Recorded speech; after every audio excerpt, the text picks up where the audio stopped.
ਸਤਿ ਸ਼੍ਰੀ ਅਕਾਲ। ਤੁਸੀਂ ਵੇਖ ਰਹੇ ਹੋ ਪੰਜਾਬ ਮੇਲ USA TV। ਮੈਂ ਹਾਂ ਸੰਜੀਵ ਯਸ਼ ਖੰਨਾ। ਤੁਹਾਡਾ ਸਾਰਿਆਂ ਦਾ ਸਵਾਗਤ ਪੰਜਾਬ ਫੋਕਸ ਦੇ ਵਿੱਚ। ਸਟੂਡੀਓਜ਼ ਦੇ ਵਿੱਚ ਮੇਰੇ ਨਾਲ ਮੌਜੂਦ ਨੇ ਬਲਕਾਰ ਸਿੰਘ। ਹਾਂਜੀ, ਪੰਜਾਬ ਮੇਲ USA TV ਚੈਨਲ ਦੇ ਪਿਆਰੇ ਦਰਸ਼ਕੋ, ਜਿਸ ਤਰ੍ਹਾਂ ਤੁਹਾਨੂੰ ਪਤਾ ਹੈ, ਤੁਸੀਂ ਭਲੀ ਭਾਂਤ ਜਾਣਦੇ ਹੋ ਕਿ ਇਸ ਪ੍ਰੋਗਰਾਮ ਵਿੱਚ ਅਸੀਂ ਉਹ ਮੁੱਦੇ ਲੈਂਦੇ ਹਾਂ ਜਿਹੜੇ ਕਰੰਟ ਅਫੇਅਰ ਨਾਲ ਰਿਲੇਟਡ ਨੇ। ਉਹ ਸਾਡੇ ਨਾਲ ਦੇ ਸੂਬਿਆਂ 'ਚ ਵੀ ਵਾਪਰਦੇ ਆ ਅਤੇ ਨਾਲ ਦੇ ਦੇਸ਼ਾਂ ਪ੍ਰਦੇਸ਼ਾਂ 'ਚ ਵੀ ਵਾਪਰਦੇ ਆ। ਅਤੇ ਅਸੀਂ ਖਾਸ ਕਰਕੇ ਉਹਨਾਂ ਦੇਸ਼ਾਂ ਦੀਆਂ ਖਬਰਾਂ ਲੈਂਦੇ ਹਾਂ ਜਿਹੜੀਆਂ ਜਿੱਥੇ ਸਾਡੇ ਪ੍ਰਵਾਸੀ ਭਾਰਤੀ ਬੈਠੇ ਨੇ। ਅਤੇ ਮੇਰੀ ਗੁਜ਼ਾਰਿਸ਼ ਹੈ ਖੰਨਾ ਜੀ ਨੂੰ ਕਿ ਉਹ ਮੁੱਦਾ ਲੈਣ ਜਿਹੜਾ ਮੁੱਦਾ ਇਸ ਵੇਲੇ ਬਿਲਕੁਲ ਪੱਕ ਰਿਹਾ, ਪਰ ਦੇਸ਼ ਕੋਈ ਵੀ ਹੋਵੇ। ਦੇਸ਼ ਤਾਂ ਅਮਰੀਕਾ ਚੱਲਦੇ ਆ ਜੀ ਆਪਾਂ। Very good. ਕ੍ਰਿਕਟ ਟੀਮ, ਹਾਲਾਂਕਿ ਕਿਹਾ ਜਾਂਦਾ ਸੀ ਅਮਰੀਕਾ ਕ੍ਰਿਕਟ ਦੇ ਵਿੱਚ ਪਾਰਟੀਸਿਪੇਟ ਨਹੀਂ ਕਰਦਾ ਕਿਉਂਕਿ ਬਹੁਤ ਟਾਈਮ ਕੰਜ਼ਿਊਮਿੰਗ ਹੈ, ਪੂਰਾ ਦਿਨ ਲੱਗ ਜਾਂਦਾ। 2020 ਵੀ ਕਾਫੀ ਲੰਬਾ ਚਲਾ ਜਾਂਦਾ।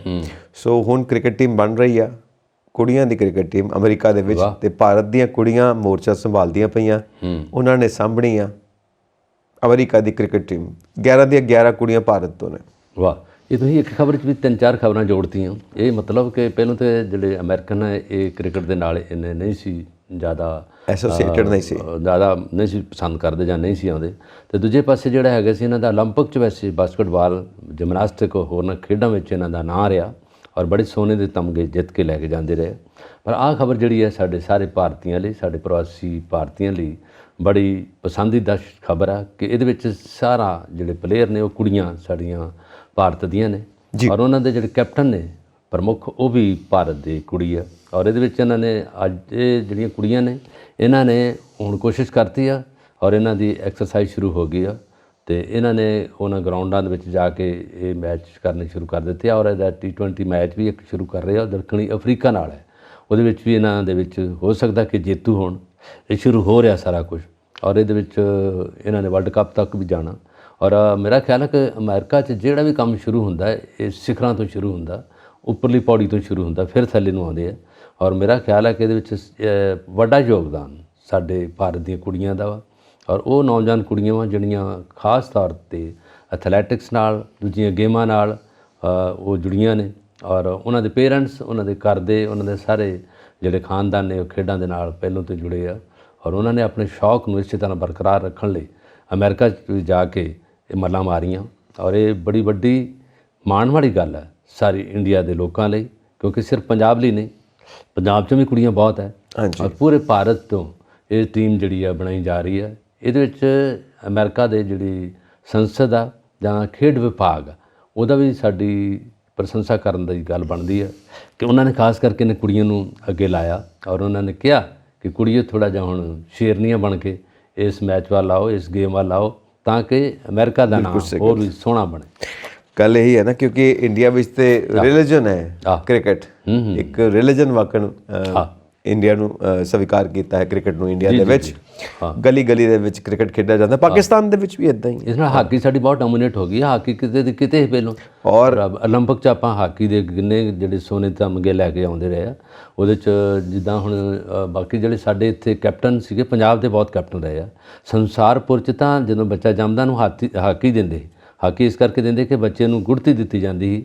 ਔਰ ਹਾਕੀਆਂ ਜਿੰਨੀਆਂ ਵੀ ਜਾਂਦੀਆਂ ਰਹੀਆਂ ਓਲੰਪਿਕ ਦੇ ਵਿੱਚ ਖੇਡਣ ਲਈ ਜਾਂ ਨੈਸ਼ਨਲ ਅਵਾਰਡ ਲੈਣ ਲਈ, ਜਲੰਧਰ ਤੋਂ ਬਣ ਕੇ ਜਾਂਦੀਆਂ। ਔਰ ਜਲੰਧਰ ਤੁਹਾਨੂੰ ਪਤਾ ਸਪੋਰਟਸ ਦਾ ਹੱਬ ਹੈ। ਜਿੰਨਾ ਵੀ ਉੱਤਰੀ ਭਾਰਤ ਦਾ ਜੋ ਕੁਝ ਬਣਦਾ ਇੱਥੇ ਸਭ ਤੋਂ ਵੱਧ ਸਪੋਰਟਸ ਜਿਹੜਾ ਹੈਗਾ ਜਲੰਧਰ 'ਚ ਹੀ ਬਣਾਇਆ ਜਾਂਦਾ। ਟਰੈਕ ਸੂਟ, ਹਾਕੀਆਂ, ਬਾਸਕਟਬਾਲ, ਹੈ ਨਾ, ਕ੍ਰਿਕਟ ਦੇ ਸਾਰਾ ਕੁਝ ਸਮਾਨ ਜਿਹੜਾ ਇੱਥੋਂ ਬਣ ਕੇ ਜਾਂਦਾ। ਔਰ ਕ੍ਰਿਕਟ ਦੇ ਬੈਟਸ ਵੀ ਇੱਥੋਂ ਬਣ ਕੇ ਜਾਂਦੇ ਨੇ। ਔਰ ਵਾਕਈ ਹੱਬ ਹੈ। ਔਰ ਕ੍ਰਿਕਟ ਔਰ ਹਾਕੀ ਦਾ ਤੁਸੀਂ ਦੇਖੋ ਨਾ, ਬਾਕੀ ਦੇਸ਼ਾਂ ਨੇ ਸਾਡੇ ਕੋਲੋਂ ਸਿੱਖ ਕੇ ਆਪਣੀਆਂ ਟੈਕਨੀਕਸ ਡਿਵੈਲਪ ਕਰ ਲਈਆਂ। ਅਸੀਂ ਉਹ ਪੁਰਾਣੇ ਤਰੀਕੇ ਨਾਲ ਹਾਕੀ ਖੇਡਦੇ, ਉਹਨਾਂ ਨੇ ਨਵੇਂ ਤਰੀਕੇ ਨਾਲ ਖੇਡਣੀ ਸ਼ੁਰੂ ਕੀਤੀ। ਹੁਣ ਅਸੀਂ ਕੀ ਕਰਦੇ ਹਾਂ ਕਿ ਆਪਣੇ ਪੁਰਾਣੇ ਤਰੀਕੇ ਨਾਲ ਵੱਖ-ਵੱਖ ਦੇਸ਼ਾਂ ਦੇ ਜਿਹੜੇ ਨਵੇਂ ਤਰੀਕੇ ਨੇ ਉਹਨਾਂ ਦਾ ਇਸਤੇਮਾਲ ਕਰਦੇ ਹਾਂ, ਆਪਣੀ ਹਾਕੀ ਨੂੰ ਹੋਰ ਸਮਾਰਟ ਬਣਾ ਰਹੇ ਹਾਂ। ਉੱਦਾਂ ਹੀ ਕ੍ਰਿਕਟ ਦੇ ਵਿੱਚ ਐਕਸਪੈਰੀਮੈਂਟਸ ਚੱਲਦੇ ਪਏ ਨੇ, ਕਿਉਂਕਿ ਨਿੱਤ ਨਵੀਆਂ ਖੋਜਾਂ ਹੁੰਦੀਆਂ ਨੇ। ਬਾਲ ਕਿੱਦਾਂ ਸਿੱਟਣੀ ਹੈ, ਕ੍ਰਿਕਟ ਦੇ ਸਟ੍ਰੋਕਸ ਕਿੱਦਾਂ ਮਾਰਦੇ ਨੇ, ਜੇ ਕੋਈ ਬਾਊਂਸਰ ਆਵੇ ਜਾਂ ਕੋਈ ਸਿਕਸ ਆਵੇ ਉਹਦੀ ਸਟ੍ਰੈਟਜੀ ਕੀ ਹੈ, ਉਹਨੂੰ ਡਿਫਰੈਂਟ ਤਰੀਕੇ ਨਾਲ ਤੁਸੀਂ ਕਿੱਦਾਂ ਸਟਰਾਈਕ ਕਰ ਸਕਦੇ ਹੋ ਬਾਲ ਨੂੰ। ਬਹੁਤ ਟੈਕਨੀਕਸ ਨੇ, ਹਮੇਸ਼ਾ ਪ੍ਰਯੋਗ ਚੱਲਦੇ ਰਹਿੰਦੇ ਨੇ। ਔਰ ਵੱਡੇ ਅੰਤਰਰਾਸ਼ਟਰੀ ਖਿਡਾਰੀ, ਵੱਡੇ ਕੋਚਿਸ ਇਹਦੇ ਵਿੱਚ ਸਹਾਇਤਾ ਕਰਦੇ ਨੇ ਖਿਡਾਰੀਆਂ ਦੀਆਂ। ਸੋ ਇਹ ਵਧੀਆ ਹੈ ਕਿ ਇੰਡੀਆ ਦੀਆਂ ਕੁੜੀਆਂ ਹੁਣ ਮੋਰਚਾ ਸੰਭਾਲਦੀਆਂ ਪਈਆਂ। ਹੋ ਸਕਦਾ ਕਿ ਉੱਥੇ ਪੁਰਸ਼ਾਂ ਦੀ ਵੀ ਕ੍ਰਿਕਟ ਟੀਮ ਬਣੇ ਤਾਂ ਪੁਰਸ਼ ਵੀ ਮੋਰਚਾ ਸੰਭਾਲਣ, ਔਰ ਉਹ ਵੀ ਭਾਰਤ ਤੋਂ ਹੁਣ ਉਮੀਦ ਕਰਦੇ ਹਾਂ ਅਸੀਂ। ਚਲੋ ਵਧੀਆ ਹੈ। ਜਿਹੜੀ ਗੱਲ ਕੀਤੀ ਹੈ ਨਾ ਪ੍ਰਾਚੀਨ ਸਮੇਂ ਦੀ, ਜਿਹਦੇ ਵਿੱਚ ਤੁਸੀਂ ਕਿਹਾ ਕਿ ਪੁਰਾਣੇ ਸਮੇਂ ਤੋਂ ਵੀ ਹਾਕੀ ਖੇਡਦੇ ਰਹੇ ਲੋਕ, ਪਰ ਲੋਕ ਬਾਕੀ ਦੇਸ਼ਾਂ ਦੇ ਲੋਕ ਇਹਦੇ ਕੋਲ ਸਿੱਖ ਕੇ ਤੇ ਬੜੇ ਪ੍ਰਾਬੀਨ ਹੋ ਗਏ ਆ, ਚੰਗੇ ਖਿਡਾਰੀ ਬਣ ਗਏ ਆ। ਪਰ ਜੇ ਪਿਛਲੇ ਯੁੱਗ ਦੀ ਗੱਲ ਕਰੀਏ ਤੇ ਖਿੱਦੋ ਖੂੰਡੀ ਪਿੰਡਾਂ 'ਚ ਖੇਡਿਆ ਜਾਂਦਾ ਰਿਹਾ। ਇਹ ਹੂ ਬਹੂ ਜਿਹੜੀ ਹਾਕੀ ਦੀ ਨਕਲ ਹੈ। ਹੋ ਸਕਦਾ ਹੈ ਕਿ ਹਾਕੀ ਇਹਦੇ 'ਚੋਂ ਹੀ ਉਤਪੰਨ ਹੋਈ ਹੋਵੇ, ਹਾਕੀ ਇੱਥੋਂ ਹੀ ਚੱਲੀ ਹੋਵੇ, ਕਿਉਂਕਿ ਸਭ ਤੋਂ ਪਹਿਲਾਂ ਪੰਜਾਬ 'ਚ ਹਾਕੀ ਖੇਡੀ ਗਈ ਆ। ਔਰ ਇਹਦੇ ਵਿੱਚ ਸਰਜੀਤ ਸਿੰਘ ਹਾਕੀ ਦੇ ਬੜੇ ਅੱਛੇ ਪਲੇਅਰ ਸੀ, ਪ੍ਰਿਥੀਪਾਲ ਸਿੰਘ ਬਹੁਤ ਵੱਡੇ ਬਿਲਕੁਲ ਓਲੰਪਿਕ ਦੇ ਜਿਹੜੇ ਉੱਥੋਂ ਸੋਨੇ ਦੇ ਤਮਗੇ ਲੈ ਕੇ ਆਉਂਦੇ ਰਹੇ, ਬਲਬੀਰ ਸਿੰਘ, ਧਿਆਨ ਚੰਦ ਬਹੁਤ ਅੱਛੇ ਸੀ। ਧਿਆਨ ਚੰਦ ਤੇ ਫਿਰ ਹਾਕੀ ਦਾ ਜਾਦੂ ਸੀ ਨਾ। ਹਿਟਲਰ ਨੇ ਉਹਨਾਂ ਦੀ ਸਟਿਕ 2 ਵਾਰੀ ਬਦਲਾਈ। ਉਹਨਾਂ ਕਿਹਾ ਕਿ ਇਹਦੇ ਵਿੱਚ ਕੋਈ ਮੈਜਿਕ ਆ, ਇਹਨੂੰ ਦੇਖੀਏ। ਇਹ ਮੇਜਰ ਸੀ ਉਦੋਂ ਇੰਡੀਅਨ ਆਰਮੀ 'ਚ। ਉਹਨਾਂ ਇਹਨਾਂ ਨੂੰ ਆਫਰ ਦਿੱਤੀ। ਹਿਟਲਰ ਨੇ ਖੁਦ ਦੇਖਦੇ ਜਰਮਨ ਦੇ ਵਿੱਚ ਮੈਚ ਹੋਇਆ ਸੀਗਾ ਔਰ ਹਿਸਟਰੀ ਆ। ਉਹਨਾਂ ਨੇ ਕਿਹਾ ਜੇ ਤੁਸੀਂ ਆਉਣਾ ਇੱਥੇ ਬ੍ਰਿਗੇਡੀਅਰ ਦੇ ਤੌਰ 'ਤੇ ਆ ਜਾਓ, ਕੋਈ ਵੱਡਾ ਰੈਂਕ ਤੁਹਾਨੂੰ ਅਸੀਂ ਆਫਰ ਦੇ ਦਿੰਦੇ ਹਾਂ, ਤੁਸੀਂ ਆ ਜਾਓ ਇੱਥੇ, ਅਸੀਂ ਤੁਹਾਨੂੰ ਐਜ਼ ਏ ਕੈਪਟਨ ਹੀ ਇੱਥੇ ਲਵਾਂਗੇ। ਪਰ ਧਿਆਨ ਚੰਦ ਜੀ ਨੇ ਇੱਥੋਂ ਗੱਲ ਤੋਂ ਜਵਾਬ ਦਿੱਤਾ ਕਿ ਨਹੀਂ, ਮੈਂ ਇੰਡੀਅਨ ਹਾਕੀ ਦਾ ਪਲੇਅਰ ਰਹਿਣਾ, ਮੇਰੀ ਆਪਣੀ ਗੇਮ ਆ ਔਰ ਮੇਰੇ ਸਾਰੇ ਸਹਿਯੋਗੀ ਸੱਜਣ ਜਿੰਨੇ ਪਲੇਅਰ ਨੇ ਮੈਂ ਉਹਨਾਂ ਨਾਲ ਪਿਆਰ ਕਰਦਾ, ਮੈਂ ਉਹਨਾਂ ਨੂੰ ਨਹੀਂ ਛੱਡ ਕੇ ਆ ਸਕਦਾ।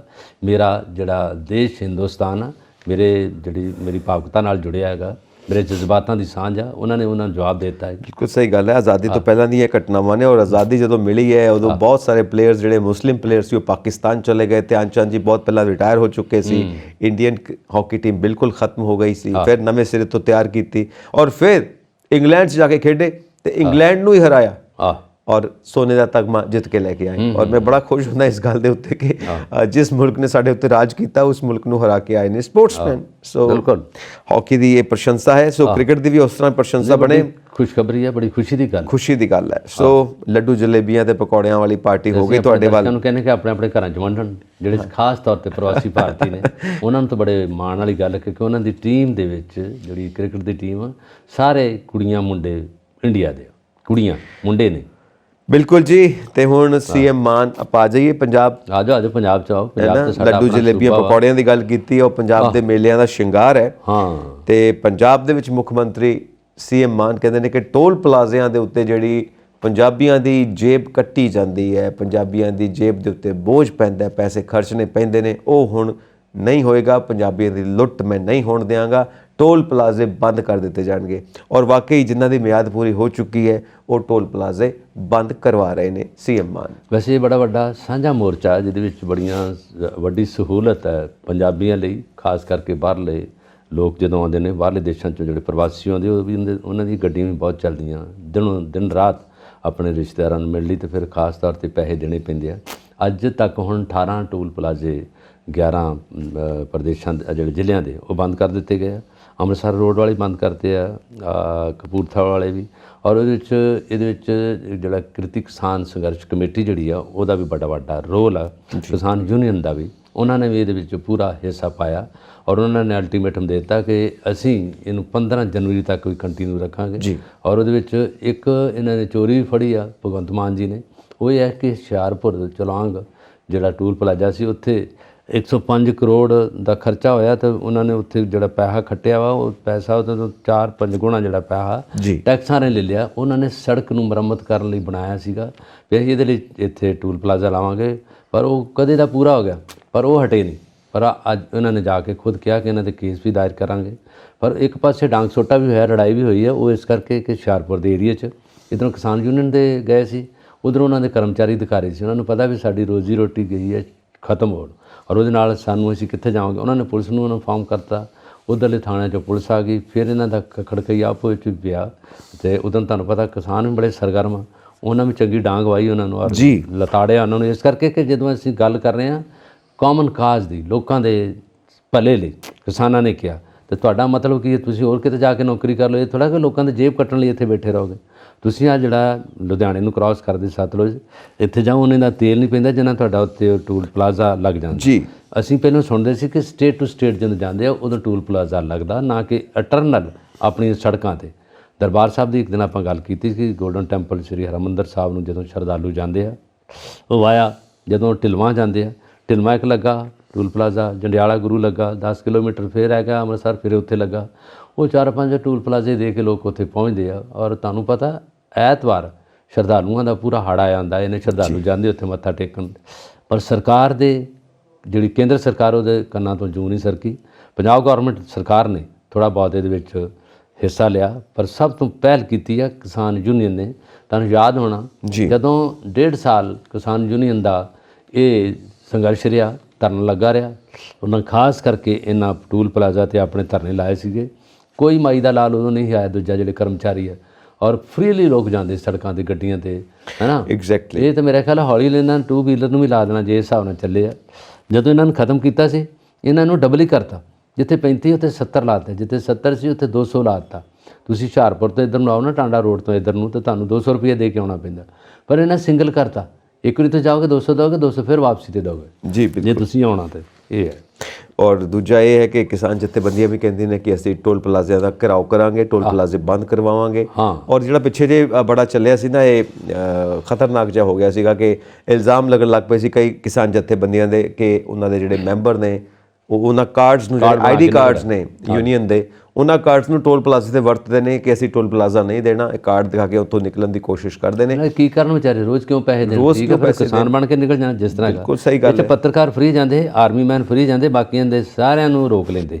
ਉਹਦੇ 'ਚ ਬਾਕੀ ਹੈਵੀ ਗੱਡੀਆਂ 'ਤੇ ਜ਼ਿਆਦਾ ਪੈਸੇ, ਲਾਈਟ ਗੱਡੀ ਦੇ ਥੋੜ੍ਹੇ ਪੈਸੇ ਹੈਗੇ ਨੇ। ਉਹਦੇ ਵਿੱਚ ਸਾਰਿਆਂ ਨੂੰ ਜਿਹੜੇ ਬੰਦੇ ਜਾਂਦੇ ਸੀ ਆਪਣੇ ਟਰੱਕ ਲੈ ਕੇ, ਮਾਲਕ ਉਹਨੂੰ ਪਹਿਲਾਂ ਟੂਲ ਪਲਾਜ਼ੇ ਦੇ ਵਿਚਾਰਿਆਂ ਨੂੰ ਪੈਸੇ ਦਿੰਦਾ। ਪੈਸੇ ਕਿਹਨਾਂ ਦੇ ਸਿਰ ਜਾਂਦੇ ਸੀ? ਜਿਨ੍ਹਾਂ ਦਾ ਭਾਰ ਜਾ ਰਿਹਾ, ਜਿਨ੍ਹਾਂ ਦਾ ਸਮਾਨ ਲੋਡ ਕਰਕੇ ਜਾ ਰਿਹਾ। ਬਿਲਕੁਲ। ਸੋ ਕਿਸਾਨ ਜਥੇਬੰਦੀਆਂ ਨੇ ਵੀ ਇਹ ਤਗੜਾ ਸਟੈਪ ਲਿੱਤਾ ਕਿ ਅਸੀਂ ਟੋਲ ਪਲਾਜ਼ੇ ਬੰਦ ਕਰਵਾਵਾਂਗੇ ਤੇ ਨਾਲ ਆਪਣੀਆਂ ਮੰਗਾਂ ਨੂੰ ਲੈ ਕੇ ਤੇ ਉਹ ਇਕਜੁੱਟ ਹੋ ਹੀ ਗਏ ਨੇ। ਇਹਨਾਂ ਦੇ ਮੁੱਖ ਮੰਤਰੀ ਨਾਲ ਮੀਟਿੰਗ ਵੀ ਵੀ ਹੈਗੀ ਇਸ ਉਹਨਾਂ ਨੇ, ਭਗਵੰਤ ਮਾਨ ਜੀ ਨੇ ਬੁਲਾ ਲਿਆ ਇਹਨਾਂ ਨੂੰ। ਬਿਲਕੁਲ। ਤੁਸੀਂ 24-25 ਨੂੰ ਆ ਜਾਓ, ਪਰ ਉਹਦੇ ਵਿੱਚ ਵੀ ਇਹਨਾਂ ਨੇ 2 ਡੇਟਾਂ ਲਈਆਂ, ਪਰ ਉਹਦੇ ਵਿੱਚ ਮੇਰਾ ਖਿਆਲ ਫਾਈਨਲ ਕਰ ਦੇਣਗੇ। ਭਗਵੰਤ ਮਾਨ ਜੀ ਵੀ ਸਰਗਰਮ ਹੋ ਗਿਆ, ਉਹਨਾਂ ਦਾ ਮੰਤਰੀ ਮੰਡਲ ਵੀ ਇਹਦੇ ਵਾਲੇ ਪਾਸੇ ਹੋ ਗਿਆ, ਕਿਉਂਕਿ ਉਹਨਾਂ ਨੂੰ ਤਾਂ ਪਤਾ ਨਹੀਂ ਮੰਤਰੀ ਤਾਂ ਫਰੀ ਜਾ ਰਹੇ ਆ, ਹੈ ਨਾ। ਉਹਦੇ 'ਚ MLA ਜਿੰਨੇ ਆ ਫਰੀ ਜਾਣਗੇ, ਭਗਵੰਤ ਮਾਨ ਦੀ ਗੱਡੀ ਨੂੰ ਤਾਂ ਕਿਸੇ ਨੇ ਰੋਕਣਾ ਹੀ ਨਹੀਂ, ਹੈ ਕਿ ਨਹੀਂ। ਤੇ ਇਸ ਕਰਕੇ ਗਲਤ ਹੋ ਗਿਆ ਕੰਮ ਕਿ ਜਿਹੜਾ ਕਾਮਨ ਬੰਦਾ ਸੀ ਉਹ ਵਿਚਾਰਾ ਇਹਦੇ ਵਿੱਚ ਫਸ ਜਾਂਦਾ ਹੈ। ਕਾਮਨ ਬੰਦਾ ਹਮੇਸ਼ਾ ਹੀ ਫਸਦਾ ਵਾਕਈ। ਸੋ ਦੂਜੇ ਪਾਸੇ ਇੱਕ ਹੋਰ ਨਿਊਜ਼ ਹੈ ਕਿ ਜਿਹੜੀ ਸੰਯੁਕਤ ਕਿਸਾਨ ਮੋਰਚਾ ਹੈ ਉਹ 2 ਫਾੜ ਹੋ ਗਈ ਹੈ ਕਿਸੇ ਨਾ ਕਿਸੇ ਮੁੱਦੇ ਤੋਂ ਲੈ ਕੇ। ਵੈਸੇ ਇਹਨਾਂ ਦੀ ਏਕਤਾ ਬੜੀ ਬਹੁਤ ਏਕਤਾ ਹੈ, ਪਰ ਫਿਰ ਵੀ ਦੇਖੋ 2 ਫਾੜ ਹੋ ਗਈ ਔਰ ਵਿਰੋਧੀ ਚਾਹੁੰਦੇ ਸੀ ਕਿ ਕਿਸਾਨ 2 ਫਾੜ ਹੋ ਜਾਣ, ਫੁੱਟ ਪੈ ਜਾਏ, ਕਿਉਂਕਿ ਇਹਨਾਂ ਦੀ ਜਿਹੜੀ ਏਕਤਾ ਹੈ ਨਾ ਉਹ ਵਿਰੋਧੀ ਧਿਰਾਂ ਦੇ ਉੱਤੇ ਹਾਵੀ ਹੁੰਦੀ ਹੈ ਔਰ ਉਹਨਾਂ ਨੂੰ ਪ੍ਰੈਸ਼ਰਾਈਜ਼ ਕਰਦੀ ਹੈ, ਕਿਉਂਕਿ ਕਿਸਾਨ ਮੋਰਚਾ ਜਿਹੜਾ ਹੈ ਨਾ ਉਹ ਪ੍ਰੈਸ਼ਰ ਗਰੁੱਪ ਦੇ ਰੂਪ ਦੇ ਵਿੱਚ ਜਦੋਂ ਕੰਮ ਕਰਦਾ ਹੈ ਤਾਂ ਬਹੁਤ ਜ਼ਿਆਦਾ ਪ੍ਰੈਸ਼ਰ ਹੋ ਜਾਂਦਾ ਹੈ। ਇਹਦੇ ਵਿੱਚ ਜਥੇਬੰਦੀਆਂ ਵੀ 25 ਤੋਂ ਉੱਪਰ ਹੀ ਆ, ਹਰ ਜਥੇਬੰਦੀ ਦਾ ਇੱਕ ਨੇਤਾ, ਔਰ ਉਹਦੇ ਵਿੱਚ ਉਹਨਾਂ ਦੇ ਆਪਣੇ ਫੰਡੇ ਆ, ਆਪਣੀਆਂ ਮੰਗਾਂ ਵਾ, ਔਰ ਇਸ ਕਰਕੇ ਵੀ ਥੋੜ੍ਹਾ ਜਿਹਾ ਰਿਹਾ। ਇੱਕ ਥੋੜ੍ਹਾ ਜਿਹਾ ਸਿਆਸੀ ਵੀ ਆ ਗਏ, ਜਦੋਂ ਸਿਆਸੀ ਰੰਗ ਆਉਂਦਾ, ਜਿੱਥੇ ਸੰਘਰਸ਼ਮਈ ਇਹਨਾਂ ਦਾ ਯੋਜਨਾ ਸੀ, ਉਹ ਨੀਤੀ ਸੀ, ਉਦੋਂ ਲੋਕ ਇਹਨਾਂ ਨੂੰ ਬੜਾ ਰਿਸਪੈਕਟ ਦਿੰਦੇ ਸੀ। ਇੱਕ ਟਾਈਮ 'ਤੇ ਜਿੰਨੇ ਪੰਜਾਬ ਦੇ ਵਕੀਲ ਆ, ਡਾਕਟਰ ਆ, ਇਹ ਵੀ ਇਹਨਾਂ ਦੇ ਪਿੱਛੇ ਲੱਗ ਕੇ ਇਹਨਾਂ ਨੇ ਉਹਦੇ ਵਿੱਚ ਹਾਮੀ ਭਰੀ ਕਿ ਅਸੀਂ ਤੁਹਾਡੇ ਜਿਹੜੇ ਇਸ ਧਰਨੇ ਦੇ ਨਾਲ ਜੋ ਤੁਹਾਡੀ ਜਦੋਜਹਿਦ ਆ ਇਹਦੇ ਵਿੱਚ ਅਸੀਂ ਸ਼ਾਮਲ ਆ। ਸਟੂਡੈਂਟ ਵੀ ਆ ਗਏ, ਸਿੰਗਰ ਵੀ ਆ ਗਏ, ਸਾਰੇ ਜਿੰਨੇ ਧਰਮਾਂ ਦੇ ਫਿਰਕੇ ਉਹ ਵੀ ਸਾਰੇ ਇਕੱਠੇ ਹੋ ਗਏ ਸੀ। ਉਹਨਾਂ ਨੂੰ ਪਤਾ ਸੀ ਵੀ ਇਹਨਾਂ ਦੀਆਂ ਮੰਗਾਂ ਜਾਇਜ਼ ਆ, ਪਰ ਉਹਦੇ 'ਚ ਕੇਂਦਰ ਹਿੱਲਿਆ, ਕੇਂਦਰ ਨੂੰ ਲੱਗਿਆ ਪਤਾ। ਪਹਿਲੋਂ ਕੇਂਦਰ ਨੇ ਬੱਤੀ ਨਹੀਂ ਪਾਈ, ਇਹਨਾਂ ਦੀ ਗੱਲ ਨਹੀਂ ਸੁਣੀ, ਕੋਈ ਕੰਸੋਰ ਨਹੀਂ ਆਈ ਕਿ ਜਲਦੀ ਇਹਨਾਂ ਦਾ ਕੋਈ ਨਾ ਕੋਈ ਫੈਸਲਾ ਮੰਨ ਜਾਣਗੇ। ਐਗਜ਼ੈਕਟਲੀ। ਪਰ ਜਦੋਂ ਉਹਨਾਂ ਨੂੰ ਪਤਾ ਲੱਗਾ ਕਿ ਇਸ ਵੇਲੇ ਪੂਰੇ ਡਟ ਗਏ ਆ ਸੜਕਾਂ 'ਤੇ, ਮਰਨ ਤੋਂ ਡਰਦੇ ਨਹੀਂ, ਕਿੰਨੇ ਕਿਸਾਨ ਵਿਚਾਰੇ ਮਰੇ ਵੀ, ਪਰ ਮੰਗਾਂ ਸਰਕਾਰ ਨੂੰ ਮੰਨਣੀਆਂ ਪਈਆਂ। ਉਹ ਵੀ ਇੱਕ ਦਿਨ ਬੜਾ ਸ਼ੁਭ ਦਿਨ ਸੀਗਾ, ਪਹਿਲੀ ਪਾਤਸ਼ਾਹੀ ਗੁਰੂ ਨਾਨਕ ਦੇਵ ਜੀ ਦਾ ਜਨਮ ਦਿਨ ਸੀਗਾ ਉਸ ਦਿਨ। ਉਸ ਅਵਸਰ 'ਤੇ ਪ੍ਰਧਾਨ ਮੰਤਰੀ ਨੇ ਕਹਿਤਾ ਕਿ ਤੁਹਾਡੀਆਂ ਅਸੀਂ ਮੰਗਾਂ ਮੰਨ ਲਈਆਂ, ਪਰ ਮੰਗਾਂ ਵੀ ਉਹਨਾਂ ਨੇ 3 ਕਾਨੂੰਨ ਜਿਹੜੇ ਜਿਨ੍ਹਾਂ ਨੂੰ ਕਾਲੇ ਕਾਨੂੰਨ, ਬਲੈਕ ਲਾ ਕਿਹਾ ਜਾਂਦਾ, ਉਹ ਵਾਪਸ ਲਏ। ਬਾਕੀ ਮੰਗਾਂ ਵਿਚਾਰਿਆਂ ਦੀਆਂ ਉੱਦਾਂ ਦੀ ਉੱਦਾਂ ਹੀ ਆ, ਤਦੇ ਡੰਡਾ ਸੋਟਾ ਲੈ ਕੇ ਫਿਰ ਇਕੱਠੇ ਹੋ ਜਾਂਦੇ ਆ। ਉਹ 'ਚ ਬੀਬੀਆਂ ਵੀ, ਕਿਸਾਨੀਆਂ ਜਿਹੜੇ ਕਿਸਾਨ ਨੇ ਉਹ ਵੀ ਜਾਂਦੀਆਂ, ਔਰ ਉਹ ਵੀ ਉਹਦੇ ਵਿੱਚ ਹਿੱਸਾ ਲੈਂਦੀਆਂ।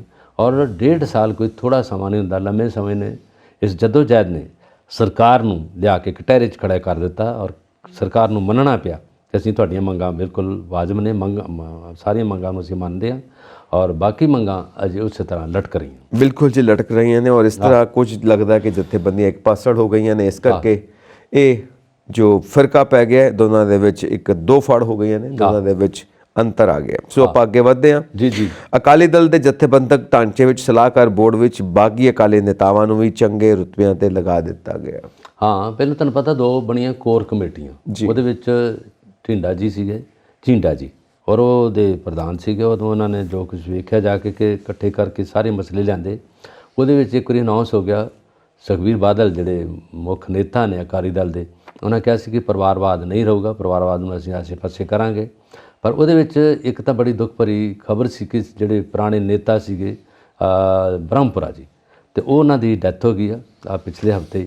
ਉਹ ਬੜੇ ਪੁਰਾਣੇ ਨੇਤਾ ਸੀਗਾ ਔਰ ਕਈ ਵਾਰੀ ਮੰਤਰੀ ਰਹੇ, ਕਈ ਵਾਰੀ ਉਹਨਾਂ ਜਿੱਤਾਂ ਪ੍ਰਾਪਤ ਕੀਤੀਆਂ ਔਰ ਉਹ ਮਾਝੇ ਦੇ ਜਰਨੈਲ ਵਜੋਂ ਜਾਣੇ ਜਾਂਦੇ ਸੀਗੇ। ਔਰ ਉਹਨਾਂ ਨਾਲ ਸੁਖਦੇਵ ਸਿੰਘ ਢੀਂਡਸਾ ਉਹ ਵੀ ਬੜੇ ਪ੍ਰਮੁੱਖ ਨੇਤਾ ਰਹੇ ਅਕਾਲੀ ਦਲ ਦੇ ਔਰ ਬਾਦਲ ਸਾਹਿਬ ਦੇ ਬੜੇ ਰਾਈਟ ਹੈਂਡ ਸੀਗੇ ਦੋਨੇ ਹੀ।